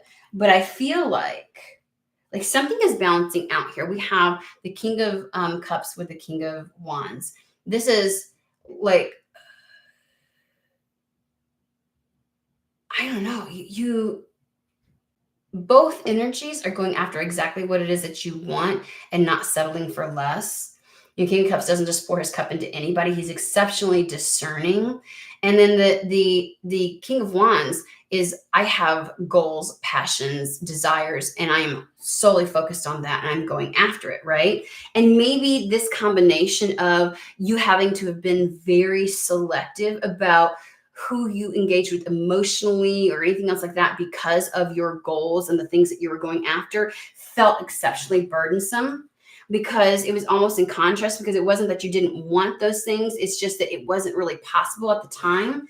But you're in such a place right now that it's almost as if you can now, as opposed to before, get whatever it is that you want. You're about to get some emotional fulfillment coming in.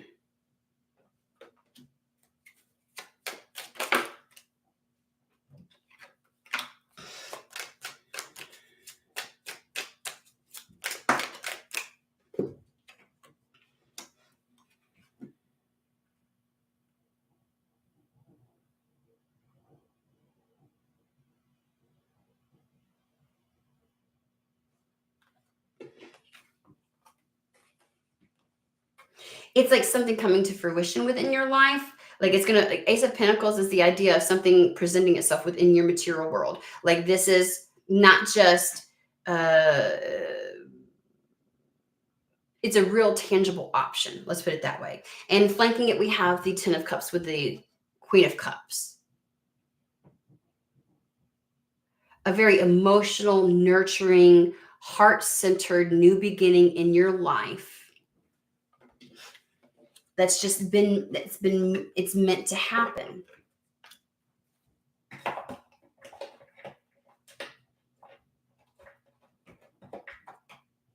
And I feel like saying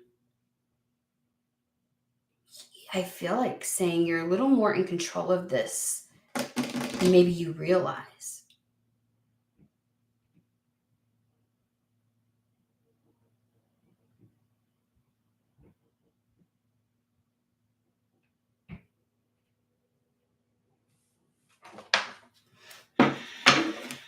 I'll put these up real quick. So what is this? Clarify it.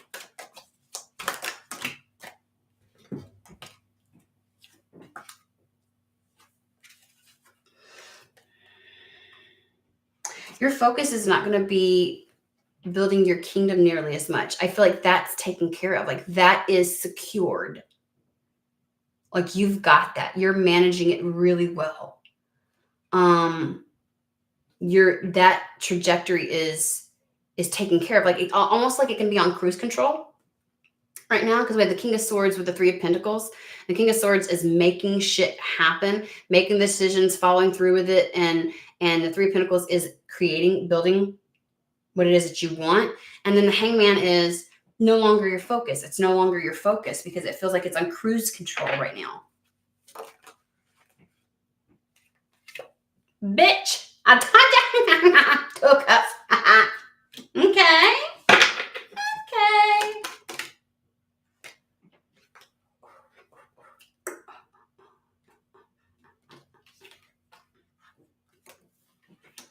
Okay.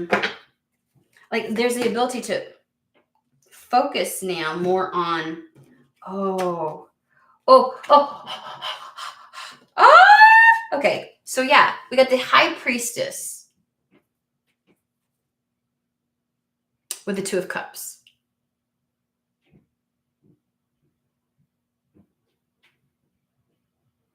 I feel like this is 2 of Cups, obviously something being in alignment. I feel like there's like a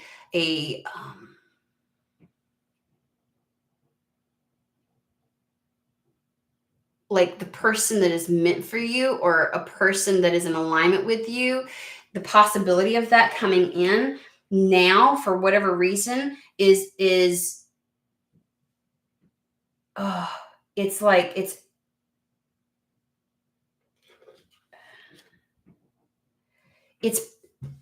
I want to say it's beyond possible. It's not that I'm not trying to say that it's possible. High Priestess is almost like that which is kind of meant for you. Things that are known like on a soul level, but not necessarily something that has come to fruition, right? Within your reality. The High Priestess is like the idea of like a soul connection to me. Like something that's more like a soul level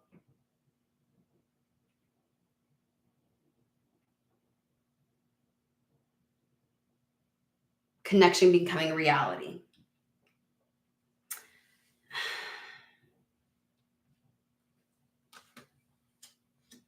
That's on cruise control because we have like the 8 of Wands is exceptionally fast. Like this can come in now. What's meant to happen. It's like that's what it feels like. What's meant to happen with the 2 of Cups. It is meant for you.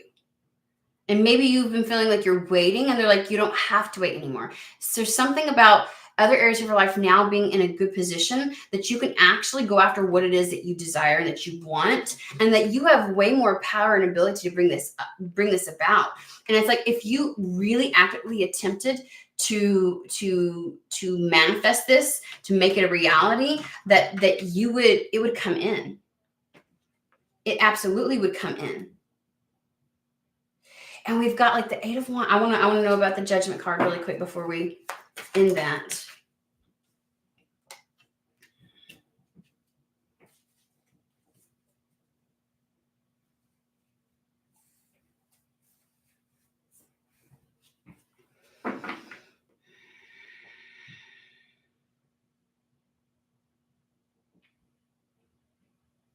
It's like if you just made the choice and decision to go, it's almost like the way in which you went after building your life. If you put that same energy behind wanting this, it would happen like that. Because we have the fucking 8 of Wands and the Knight of Wands flanking the Judgment card, which is why I'm like, oh, okay. It gives the impression that you just have to declare it and it'll happen.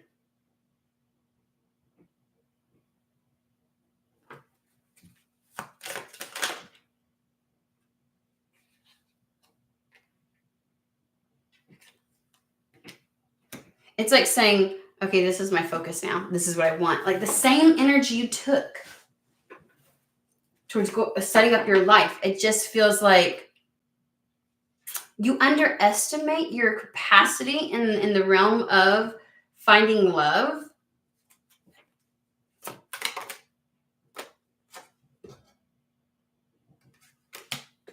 If you want a new start in love, if you want love to show up in your reality now, it's absolutely possible. And all you have to do is allow it, choose it. It'll come in fast. Just make it your focus. I feel like it's all too easy to revert back to focusing on your career. And they're like, you really don't have to. Like that's built, like that feels like it's on cruise control. You can actually focus on love now. And they're like, there is love that is meant for you. It is meant to happen. There is someone that will be highly in alignment. And it's like, it would happen so much faster than you realize.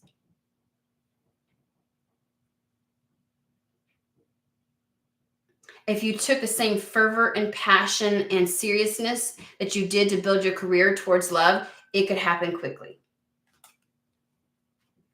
It'll become a reality. It'll present itself in your reality. It's as if you're assuming or making the assumption or taking the approach like love is not an option right now still. And they're like, it absolutely is.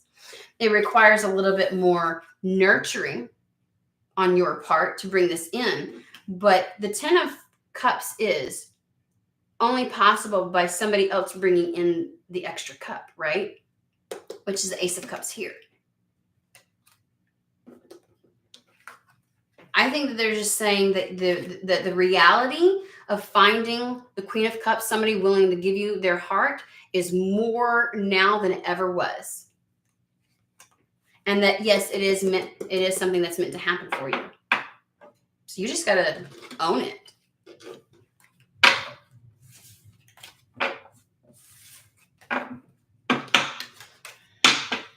Like, it gets to become your focus now. It's no longer a secondary option. It's not something that you have to put on the back burner, but you still approach it like it is. And they're like, all you got to do is make the decision.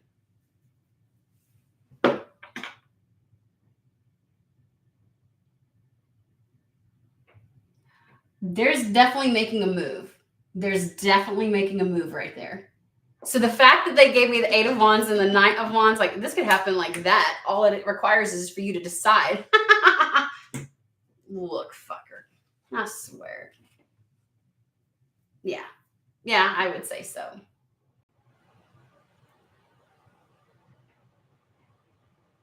I'm just saying, I don't know what. It's like if you took the same fervor. Like, I mean, I feel like in your job, you show up like Big Daddy energy. You know what I mean? And it's like, if you would just, it's very sexy. I don't understand. Like, you just need to, you know what I mean? And I'm like, I don't know why you are so, but they're like, switch that shit around, dude. Switch that shit around. So yeah. Okay, Peter, let me see. Oh, wait, let me go back up. Other people were trying to, yes, Peter, I'm still going. David. Well, let's start with David. He was up there first. So, and then absolutely Peter. Okay. So David.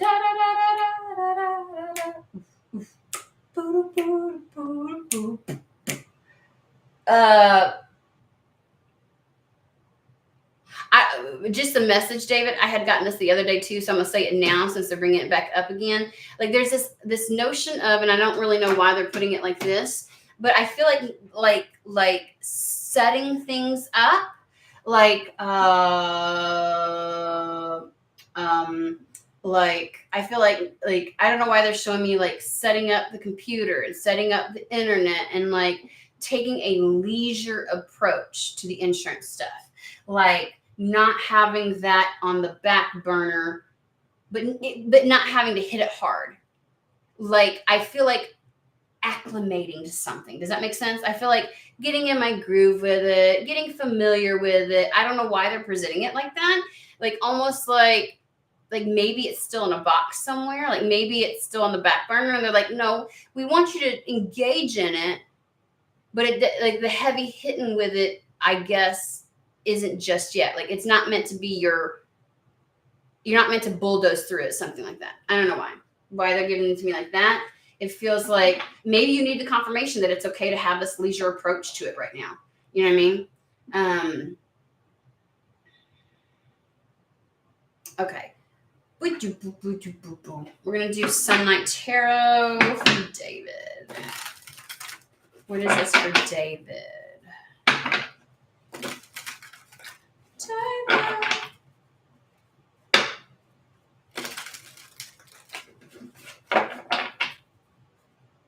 David.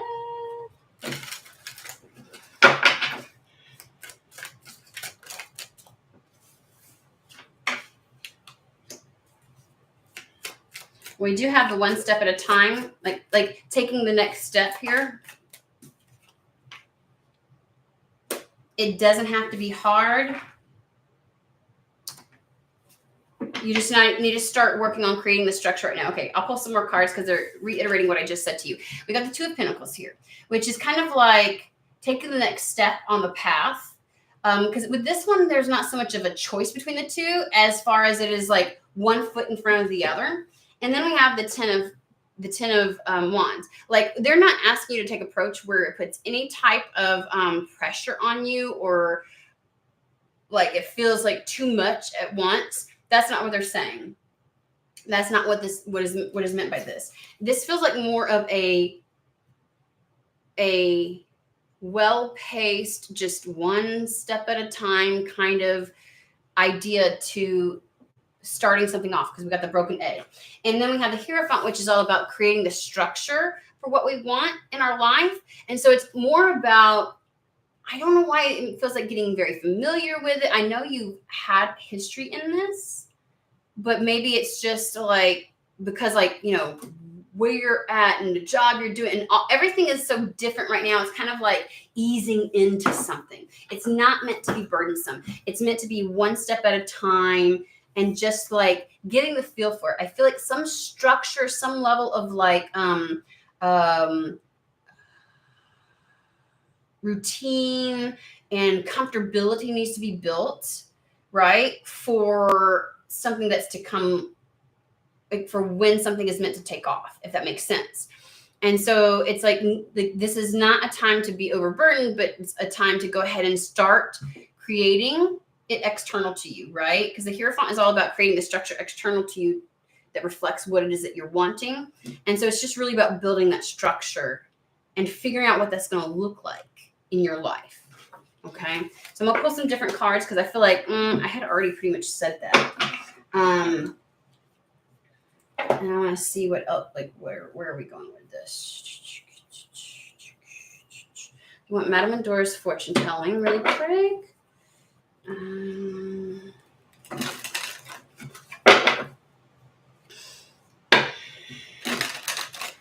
We shall see. Hey, Anna. Your perseverance is rewarded, dude. It's just about sticking with something right now. Is there anything other than this that David is needing right now? I feel like I'm trying to pull a different message and they're like, you good. I'm like, come on, man. I could have told him that.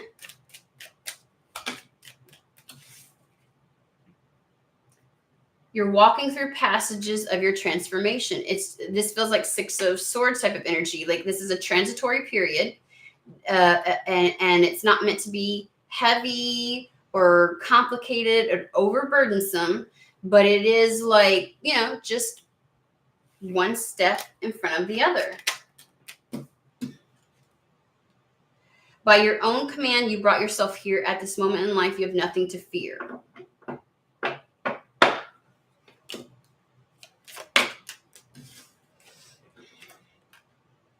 Ego fears any sudden danger, but never underestimate the kindness of a loving stranger. I don't know if you're feeling like, oh, I've got to get things, you know, kind of thing. But it's like, you're good. You're good. I don't know if you feel like, when is this? It doesn't feel like your energy, though. I got to be honest with you. So I don't know why they're bringing this up. Let me figure out what they're trying to say here. They want golden universal. Inner power. We have the Sun card with the, maybe you're confused necessarily. Like, am I doing things right? Are we still on the right course? Are we still, you know, because we got the Seven of Cups, which feels a little bit confusing, like a little bit like something's ambiguous. They're saying it feels ambiguous. And it's like, things are going to be very clear. What the fuck are we talking about now? I'm going to keep shuffling really quick.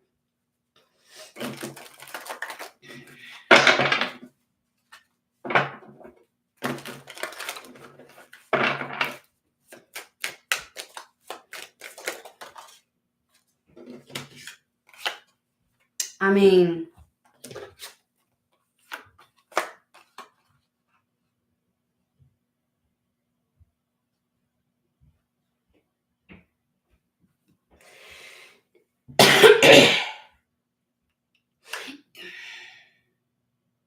We have the Eight of Swords with the 10 of Wands. This idea of like resistance to doing anything that's overcomplicated. And I feel like they're saying that's actually really good. Like they're not asking you, like if it's not a fuck yes, because I've got the Knight of Wands.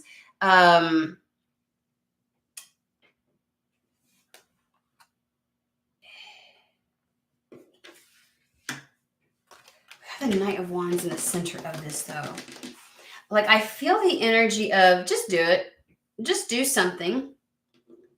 Like maybe you're resistant to get to you feel like you're still trying to figure your schedule, your routine, your life. Like how do I work something in or something? Because we have the Eight of Swords. So that's self-imposed entrapment. It's like you are like intentionally like, hell no to anything that's overcomplicated. I don't want to put more on my plate than I have to.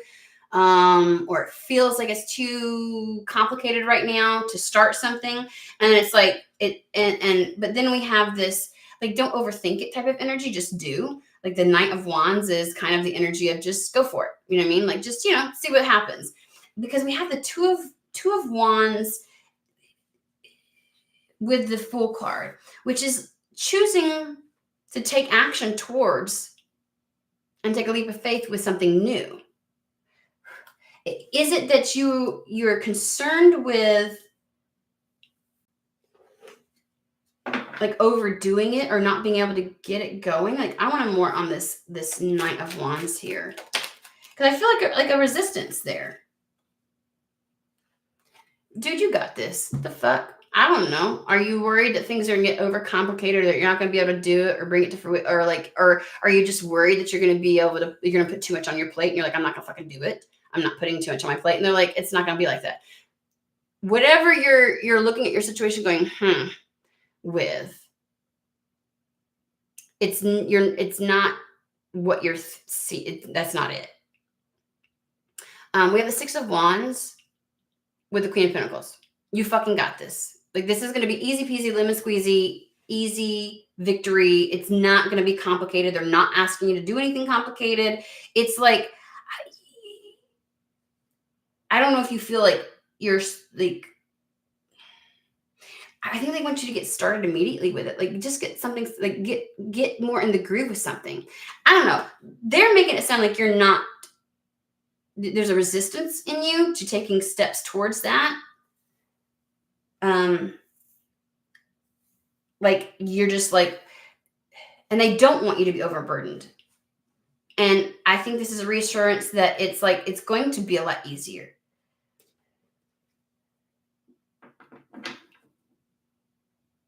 There's something about a loving stranger. And usually I think like, oh, you're going to find help or assistance in a strange place. But I actually feel like there's going to be, give me a Stranger's Grace card.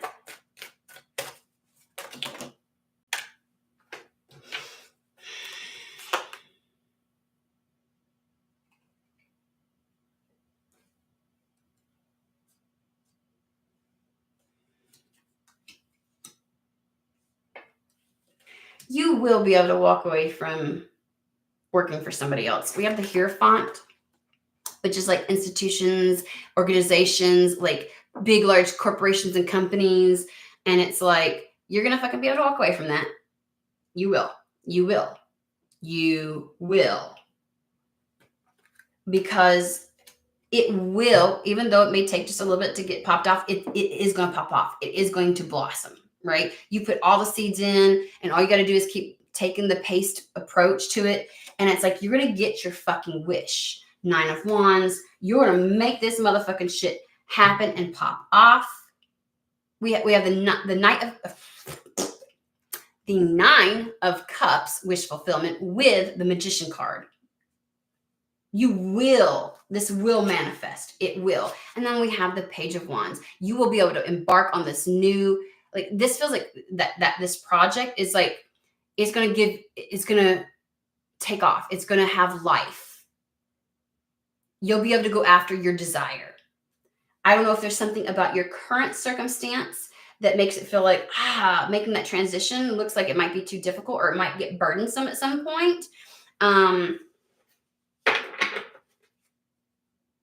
And I feel like saying this is supposed to be a relaxed approach. Or you may be in the energy of, I really desperately don't want to do this anymore. I need to hit it gung ho. And you're not like, you may not be in a position right now to hit it gung ho, like the insurance stuff. And so it feels like the need to, it's okay. It will pop the fuck off. It will you will be able to leave corporate world working for somebody else.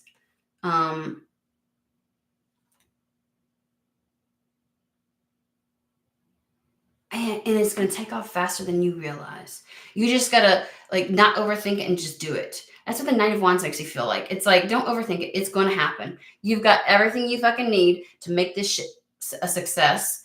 And it's really just about like taking the actions to this new beginning and not feeling like it's going to be too difficult. You know, I don't know. Where is this coming from? Because this hasn't been here or hasn't been showing up. Or is this just where you're contemplating? I need to read what the fuck you're saying, David. Are you still around, David? Where you at? Okay. Maybe you're just, are you worried that it's like, it's too hard to get this started? Like it will. It will. It will. Stranger's grace. The kindness of a loving stranger.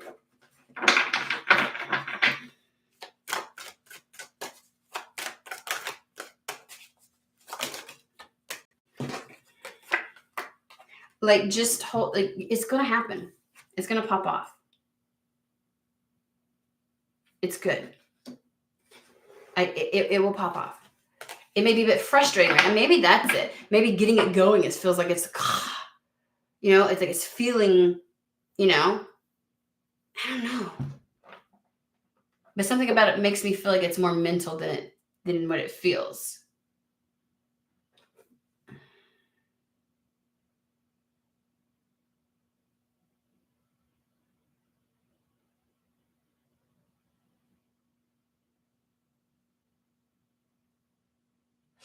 If it's a more paced approach, they're encouraging you to do it, to just ease into it and create that. But it's also like the idea of there's not an expectation of it immediately.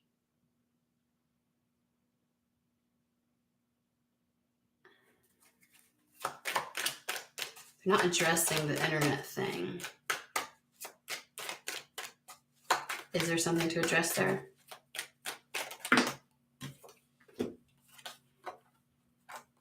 I guess as quickly as you can get it done, because like this is going to happen fast. Like, go ahead and get started on the new endeavor. Go ahead and get started on it. I think that's a warning, because in January, like once you get this started, it's like it'll like if you get some level of comfortability in your routine, it's just going to pick up pace. I just feel like it's going to pick up pace. Making sure I don't have like something from my mom.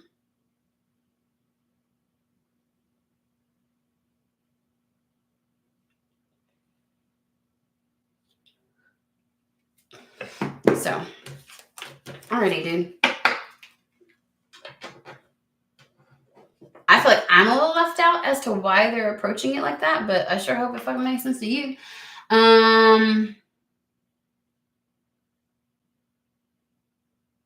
Okay, so Peter.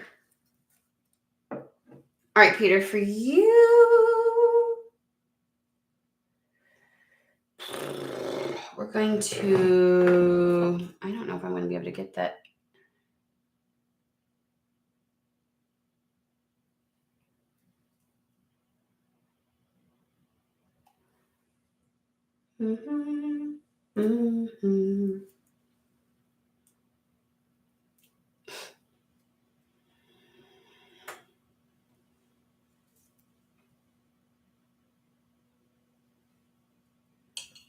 All right, buddy, let's get to going.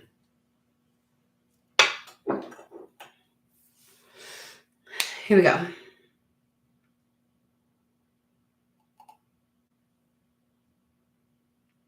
My flame just made a noise. Just barked at me. And the flame is dancing around in there way more than it has been this entire time.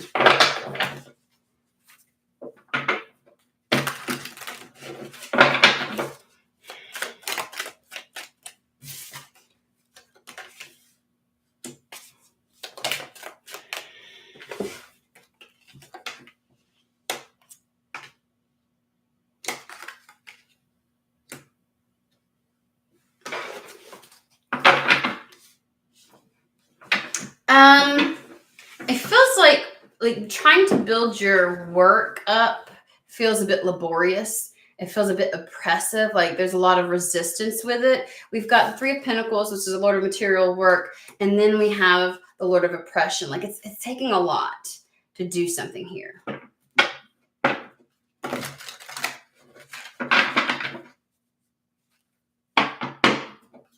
Like it feels like a lot on my back, a lot riding on something.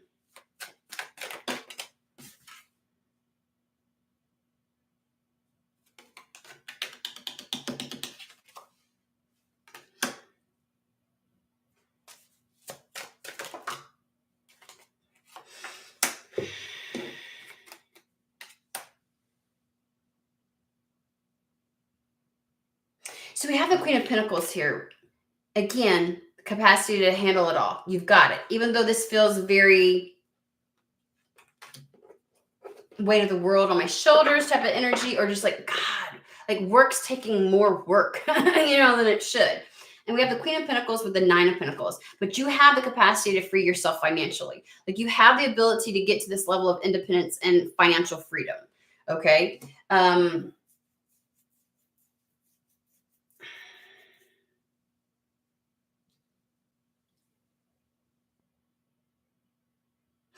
Eight of Swords feeling like you're trapped a little bit there, but what preceded it was the Page of Swords, which I feel like is either needed or necessary information or some type of information being relayed. It feels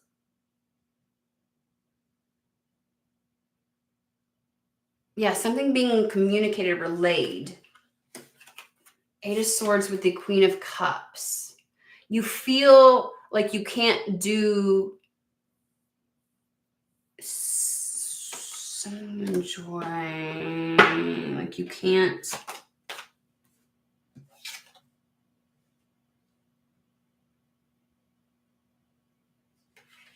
Yeah, see here, it says shortened force, like you're on some kind of leash, like you're on some kind of leash.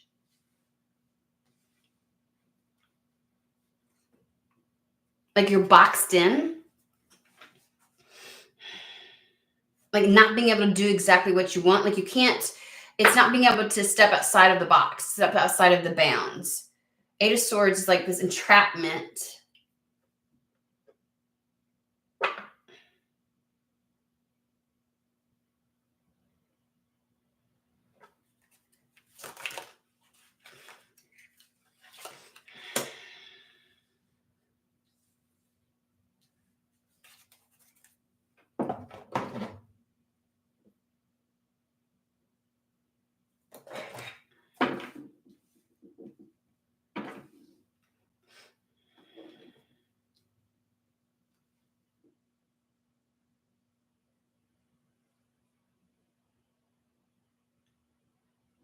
This may be somebody telling you, because it says shortened force, which is like being on a leash. Like somebody's telling you can't do certain things, or you can't, or you're going to express this to somebody else. Like I feel like I can't do what it is that.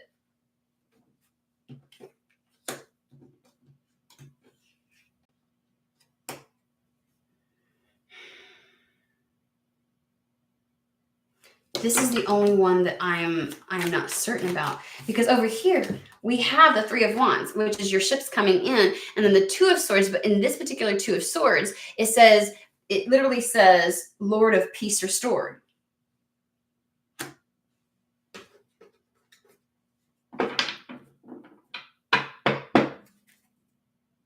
It's like having there being some type of expansion and movement after their stalemate.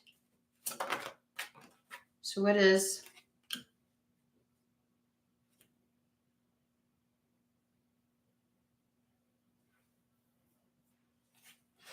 If work is feeling exceptionally laborious and more work than work should be work, and if it feels like it's like to move through it and to build it is heavier than what it should, like it's just too much.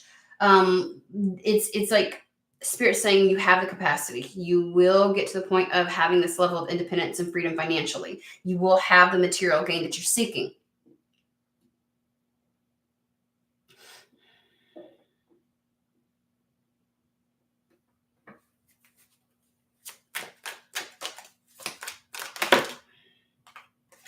Wheel of Fortune.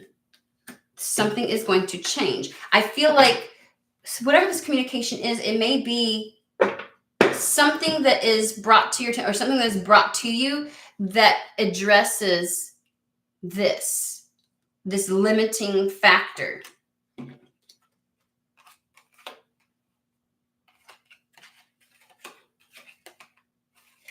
So something's going to be communicated to eliminate this limiting factor that you have, this short leash that you have. It's a Wheel of Fortune. Energies are going to change. There's like a tower moment that's meant to happen that will disrupt this and allow you to manifest what you want.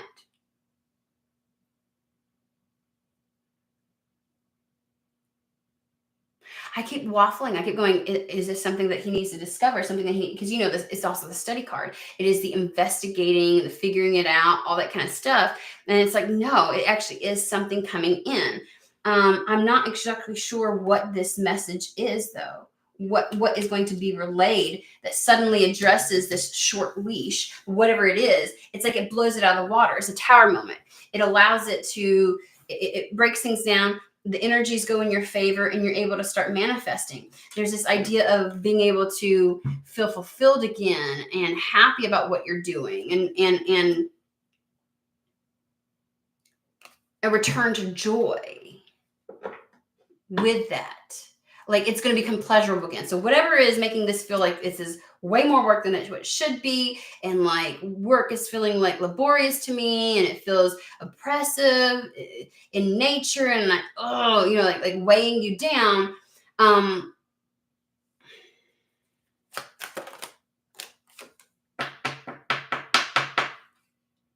And you feel like the Moon card mixed with the Queen of Pentacles and the Nine of Pentacles, like it feels like you're not capable of finding this financial freedom like you want, getting the material gain that you want. And that's just an illusion, I would say. That's not reality. That is like a subconscious fear of yours, because we got the Moon card coming out with that. What is the fucking message then? If it's not something that he has to...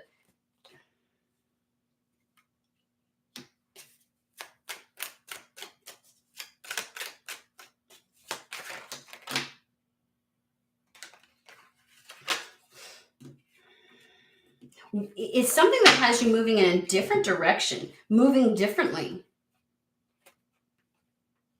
Like whatever this information is that you catch wind of, almost makes it where you feel like you see something differently. Like, I can do this. Ha! Like it eliminates this, and the leash is self-imposed, the Eight of Swords. Like you feel like you can't do something, and then you get knowledge, information, or communication that maybe it's information about a tower moment, and it changes things for you. Because the Hanged Man is all about getting a different perspective. You're going to see something differently, approach something differently. It's almost like I see that I can take action towards something. Because the Two of Wands is about taking action towards something. It is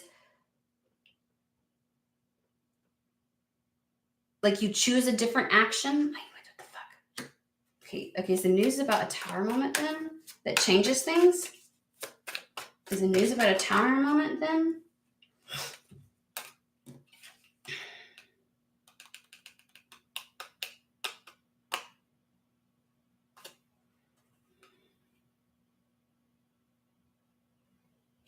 You're going to get some type of information on, I feel like there's been deception, some level of deception that has occurred. And that's what the Tower moment is. It's like eliminating this level of deception, and it brings you into, it's something worth celebrating. It's like a milestone of some sorts. The Four of Wands. It like marks stability.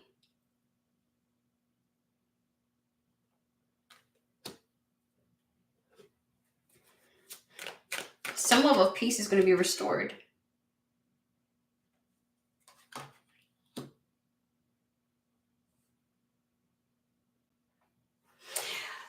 Your energy right now is like a mirror maze. You know, when you go to those little carnivals and stuff like that, and you think you're going in the right direction and you have to turn around, and it's like, I feel like something has been set up to deflect. Like, I feel like there's a mirror maze. Does that make sense? Not that I can't still get through it, but it may sound very, like the message sounds a little bit like meant to sound,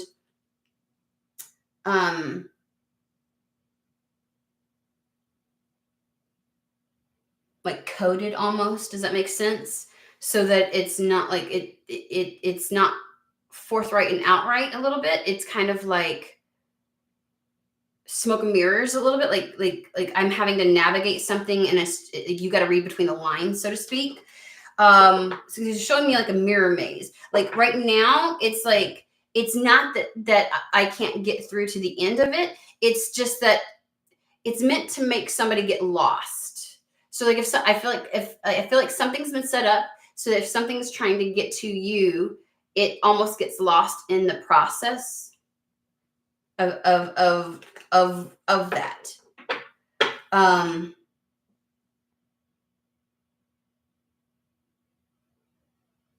Like to confuse somebody, like to confuse something.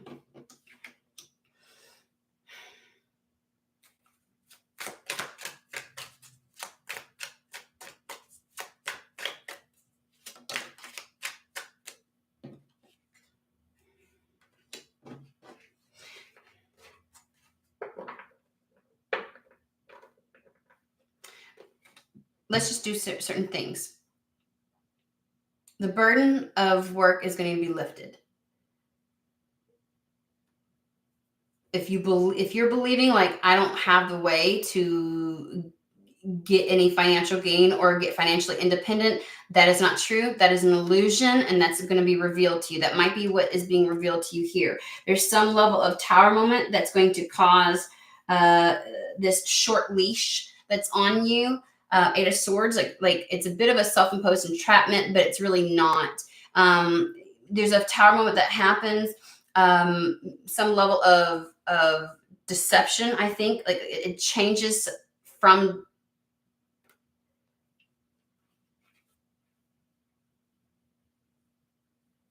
it's like the winds of change. It's the energies go in your favor. You're able to actually start making like manifesting something, making progress on something.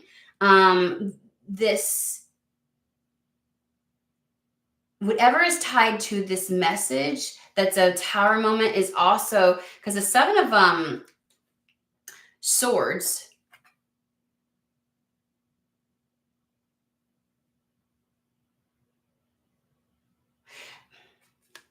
why does this not feel like this? The other side to the Seven of Swords is the idea of having a positive outlook on something, having a positive mental preparation for something to ensure success of something. Like a positive mental outlook. And that may be what's changing, is some level of communication of a Tower moment suddenly gives you the feeling like, I can see something clearly. I can move forward now. Like you may have been holding back because you felt like you couldn't, or you couldn't change. Maybe this takes you out of the laborious type of work. It's like, I feel like I'm reading a sentence and a chunk of it's missing. Does that make sense? And I think that's intentional. And it's like, it's almost as if, like, you know how sometimes people learn to read and they just read certain words and they garner what it means. They don't have to read every single word. Like, the idea of this message is to kind of give you a clue, but not like put it on full broadcast is what it feels like to me. But whatever it is, it's a restore. You're going to be restored to pleasure, good times, happiness. Your outlook or your belief on what to do, how to do it, or your capability of doing it is going to change. Like, this message changes everything. This information that comes in changes everything. And specifically, it changes how you see your capacity to do something and your willingness to take action on it. You no longer feel bridled. And I feel like there's just a level of whatever actions are taken, you start receiving and reaping the benefits from, because there's a level of peace restored.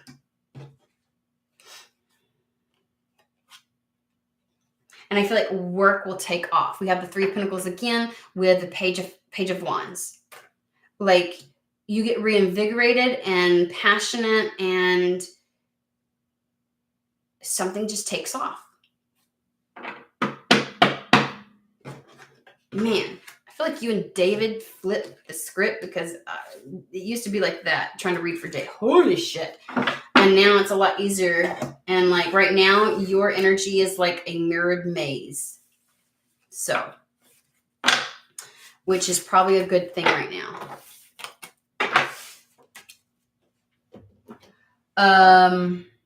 Let's see here.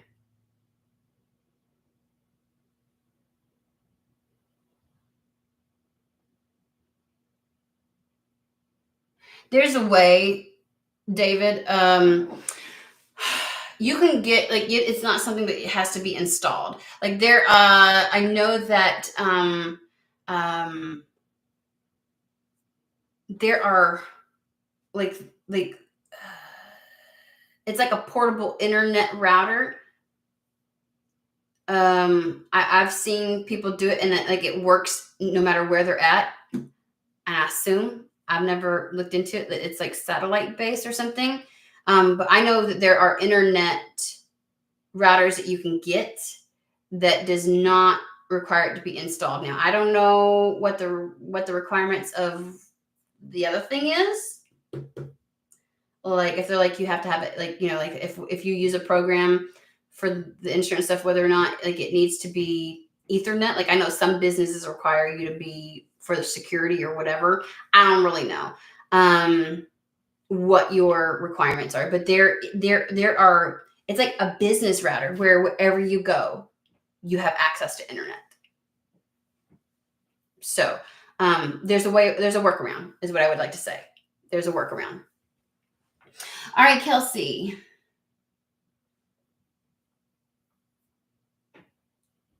Where are we at? Oh, Manishka too. Okay, hold on. Sorry. All right, I gotta get minute. I'm looking in the order at which people said something. So Manishka also. I know we've been going for quite some time. That's what happens when we do these, though, guys.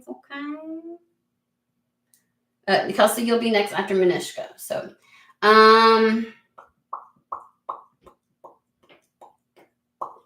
Manishka, they want the secret tarot for you. Ew! High Priestess with the Wheel of Fortune.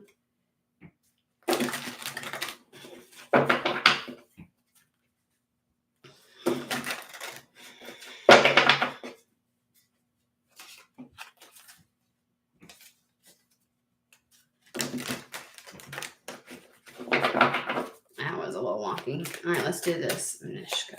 We have a message from Manishka, please. Guys, make sure that you are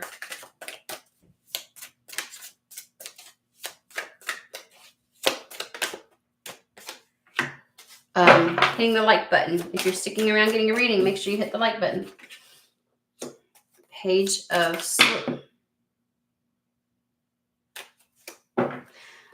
It's like information or a message on a new endeavor, a new project. a new like a passion, the start of a passion. We have the whole thing we could do.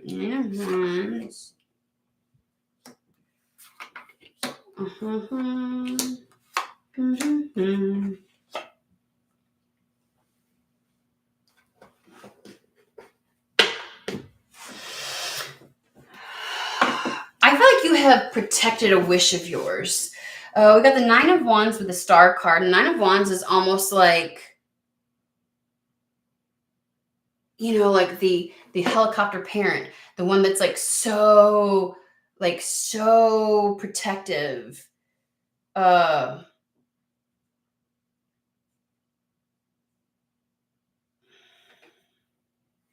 You see this one? He's built up a wall of protection.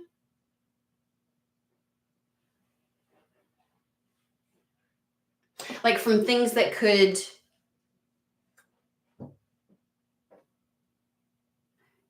take him off course, because the Star card is being on course for something. You've done something where you're like, fuck to the no, ain't nothing gonna get to me, ain't nothing gonna take me off course. We've got the Chariot. That's Rhino spirit, right? Like, ain't shit, don't step in front of a rhino. If you have a death wish, okay.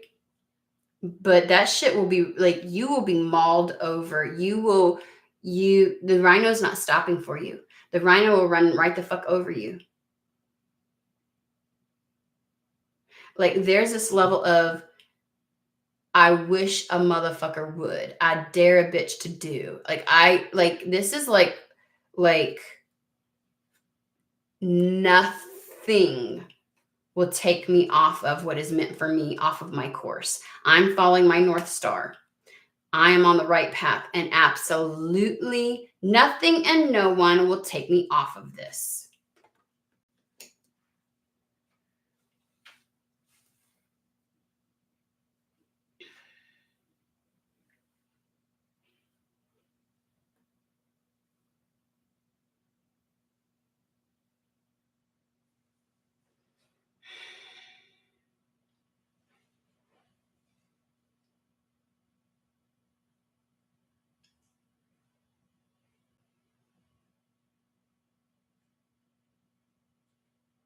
You have a different perspective of taking the Four of Pentacles is sometimes like the stalemate, the stagnant, the reserved approach. Like she feels like her heels are dug in, right? And it's like the crossroads of not doing something because you want to be very secure, hence the pentacles are underneath, or the taking the risk, like going for it. You know what I'm saying? And like you have a different approach to, I guess you used to have a very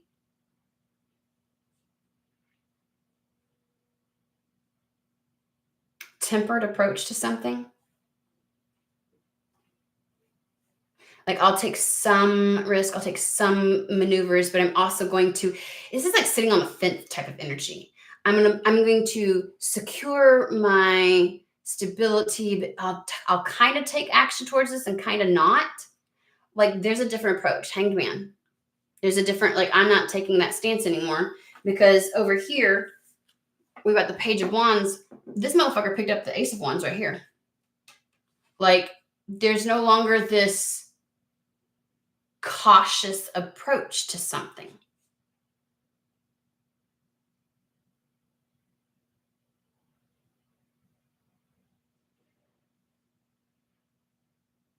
There's no longer a reserved approach. This is, that's my fucking one, I'm taking it. Poof. Like, it is.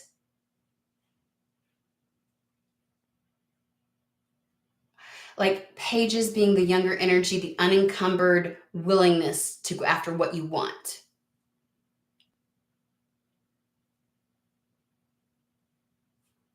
No matter how delulu society might make you feel like it is to do that. You know what I mean? Like, it's like, what is this? What is this Page of Swords? I feel like there's this, because the page, you know, kind of like gathers information and things like that, right? I don't think that was meant to come out. Give me more about the Page of Swords. It's like getting more information about a desire.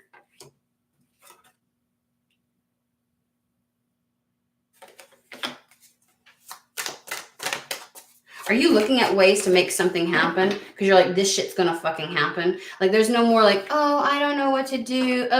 It is, I'm gonna, this is like the investigative type of energy, maybe. Like where it's like, I'm going to look at every possible route and direction to make my desire a reality. So what do you want to say to her about this?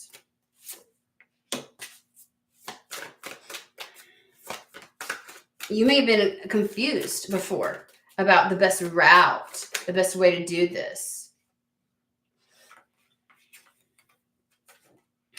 Like this is, I choose to give birth to this.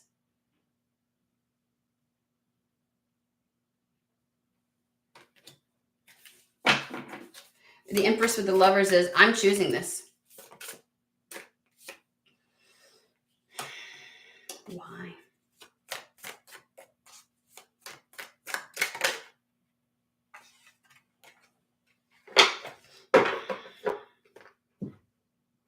See, the Knight of Pentacles gives the initiative, like the idea that something will come to you and be offered to you, but it came out sideways. Like, maybe, okay, but then the King of Pentacles came out, and the King of Pentacles doesn't wait for something to be offered to him. He fucking makes shit happen in his world. He makes his own opportunity. And if you are not already, if you're waiting for an in, they're asking you to be more proactive, more investigative, find your way in. Okay? Because I feel like it's like, there's a sense of I'm taking some action, but I'm primarily waiting, and like that is done. That is done. I want you to investigate and look and discover and study and find every fucking way you can get an in. Does that make sense? Like there's more opportunities and options that are out there that also might be this, and it's like you need it like more than you may realize, and so they're like, you need to do more. You need to be Rhino Spirit. Not fucking nothing. You need to secure the bag on this. Okay? This star card is, my dream will come true. I will fucking make sure of it. Nothing will stand in the way. I'm not waiting to hear something. I'm going to go out on the internet for the next 5 weeks and just like look for every opportunity, email every person. Like I'm going to find, and I'm taking my opportunity. I'm not taking this tempered approach anymore. I'm going to make it happen. I'm not waiting. I mean, if something shows up, great. You know, that's why I feel like it's not in reverse. It's kind of like on the side. It's like if something shows up, great. If not, I will make it happen.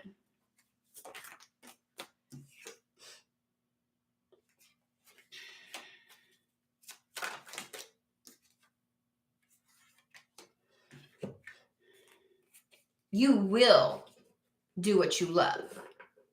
You're going after what you love. This is the ultimate act of self-love here.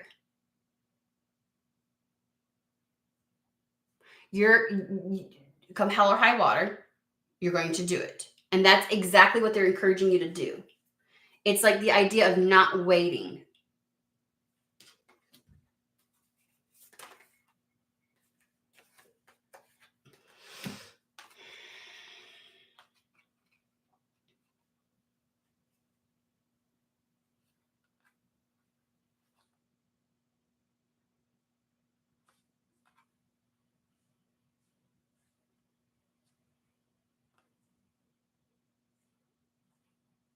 It's like you're like this act is you pouring into your own cup.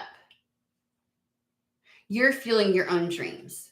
We have the World card. There's a massive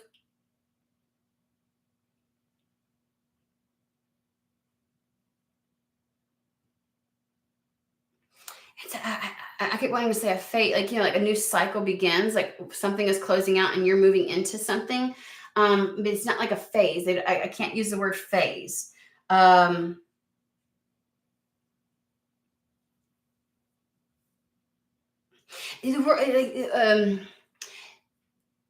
like this is expanding your options and the possibilities and the ways of making something happen. It's nurturing any and all opportunities. Okay.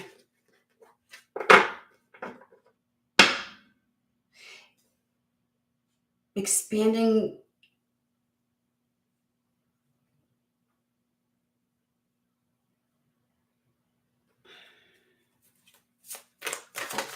They're trying to give me something more with, this is just creating your fucking reality. It's creating your reality. There's no more waiting. There's more you can do, so do it.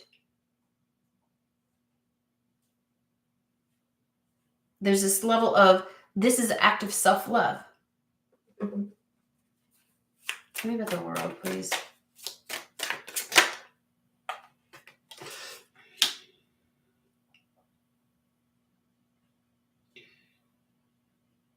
I just feel like you're going to be victorious in regards to this.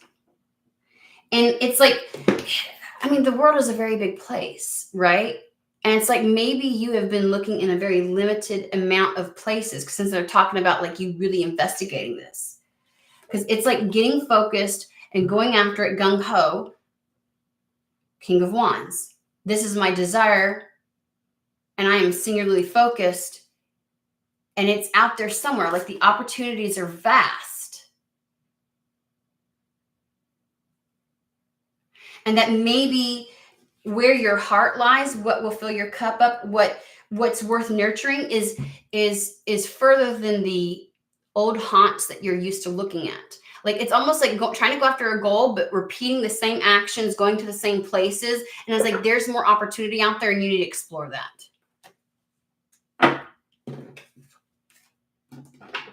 You've been settling. You've been too narrow focused.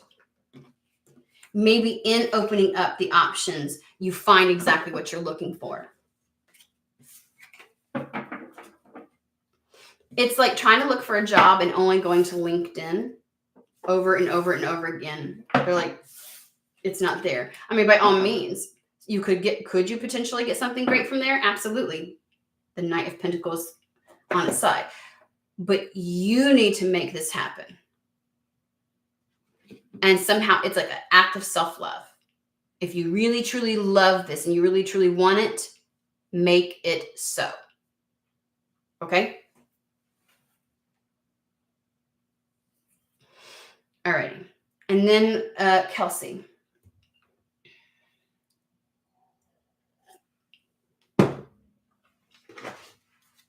Kelsey, we have Fallen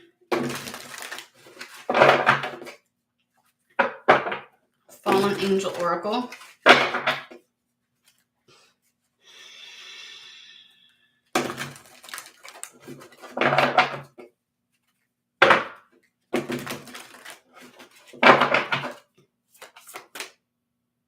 Almost.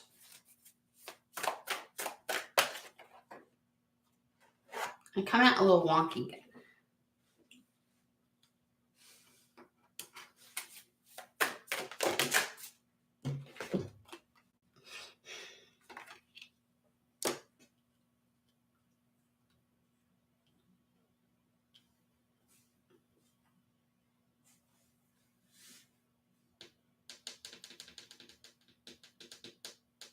So at the heart of everything, Kelsey, we have enlightenment.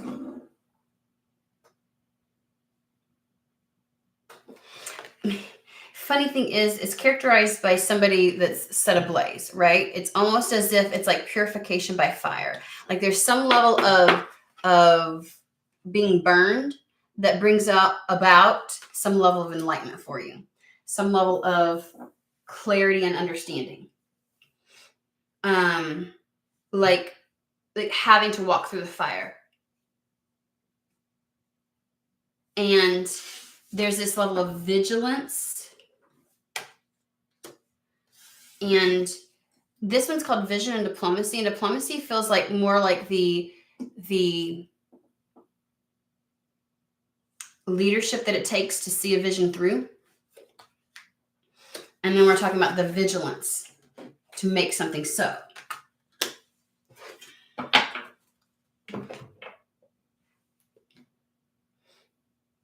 I hear it, stay the course.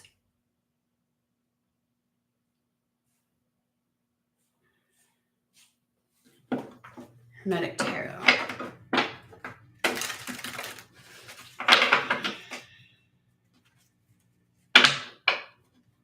I get the sense of like holding a vision, taking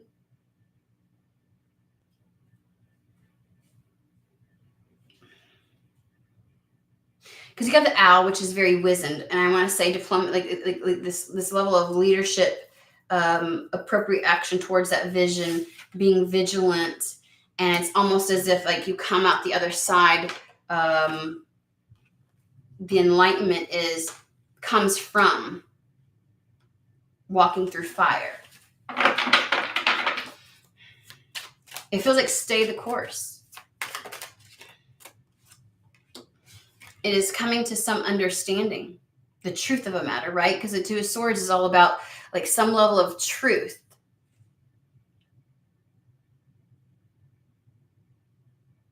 Your commitment to figuring out what the truth is on something.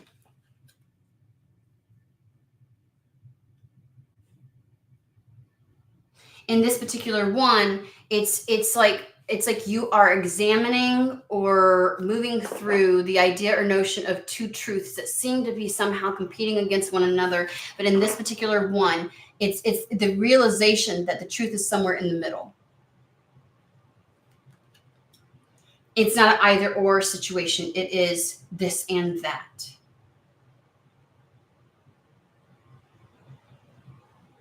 And in that recognition, peace is restored. Is it this or is it that? And the vision that you hold is getting to that truth.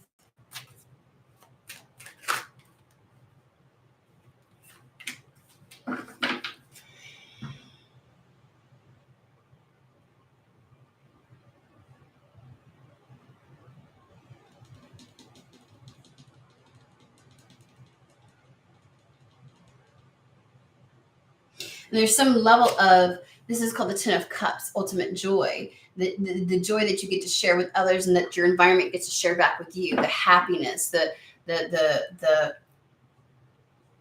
this has perfected success.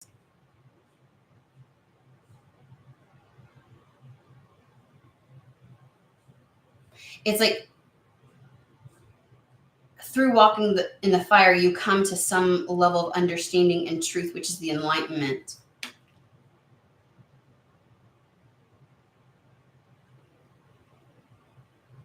And it's only through the vigilance in holding true that you figure this out, that you get to it. There's something about the perfected success. It is only through having walked through that fire to know how to do this.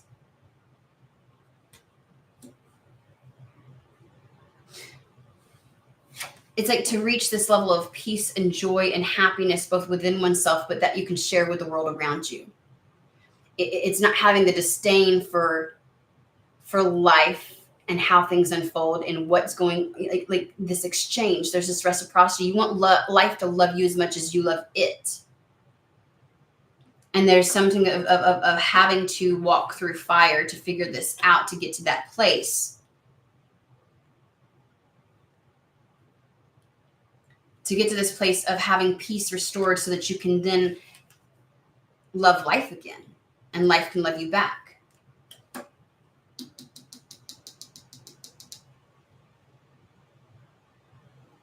And ultimately have a life that reflects what you truly desire, what you believe, the Hierophant is all about as within, so without. So there's a level of internal truth and understanding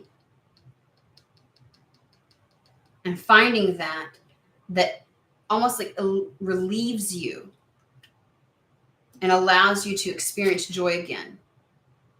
And like it's like this free flow of it. To not just love life, but to feel like it loves you back. Because it's a life that you've created to reflect who you truly are. But it won't come about external to you until you figure it out internally.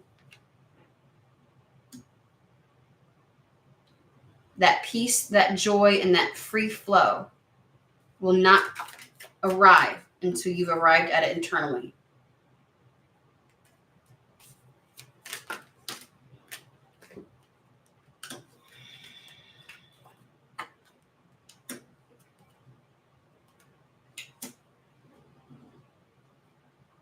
I'm getting a pain right here on my right side.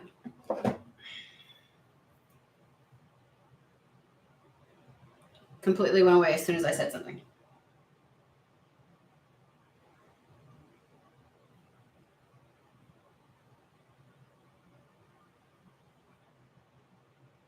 Kind of like in the area where ovaries would be. So it's kind of like sacral energy for me.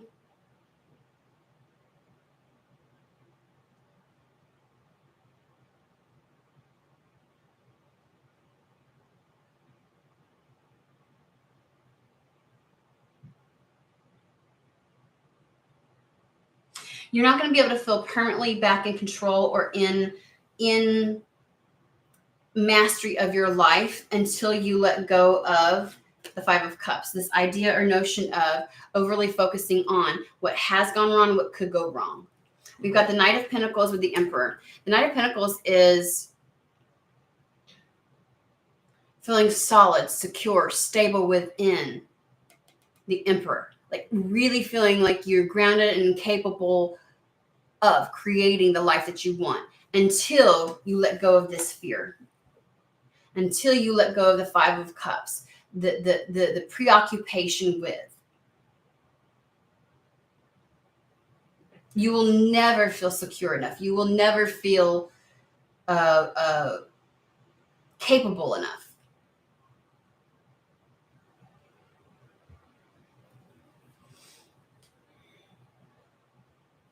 And then you will, because it's like not feeling capable enough to bring in the abundance that you want and that you desire.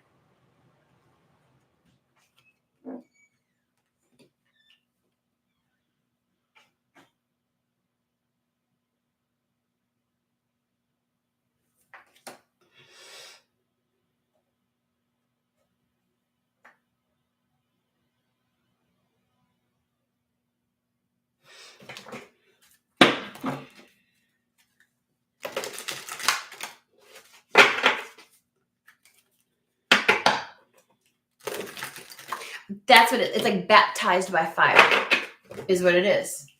There's a purification process that's happening with you. I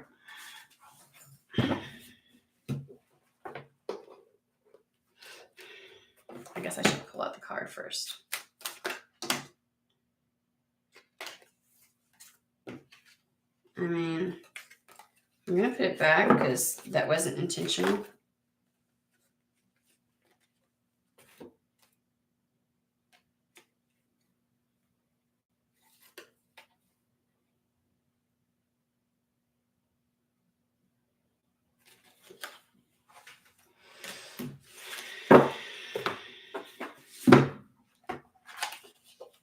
They just said to pick a page. I don't usually do this, but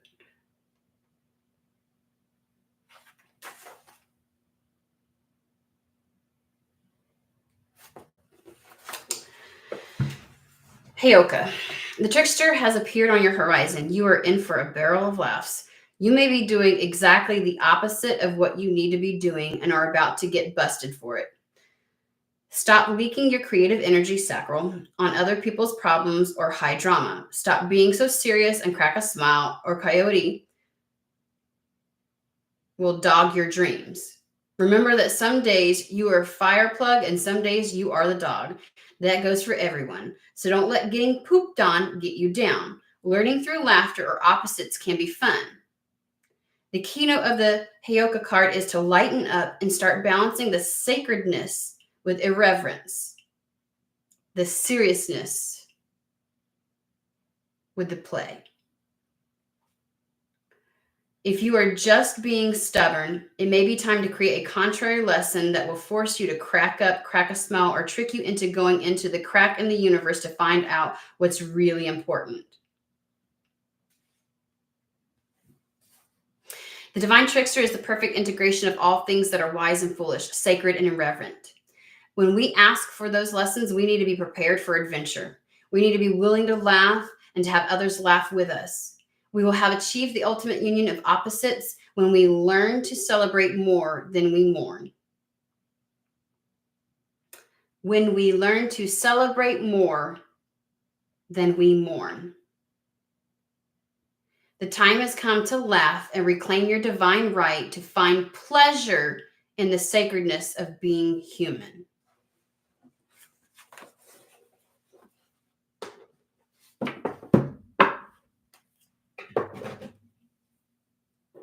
There you go, girlfriend.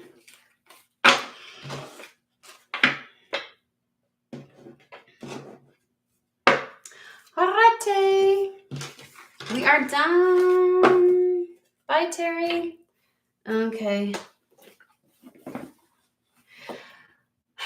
All right. I hope this helped. I hope everybody has a fantastic day. We were on here for quite some time. I'm going to hop back off and yeah, I'll see you guys later this week. Okay.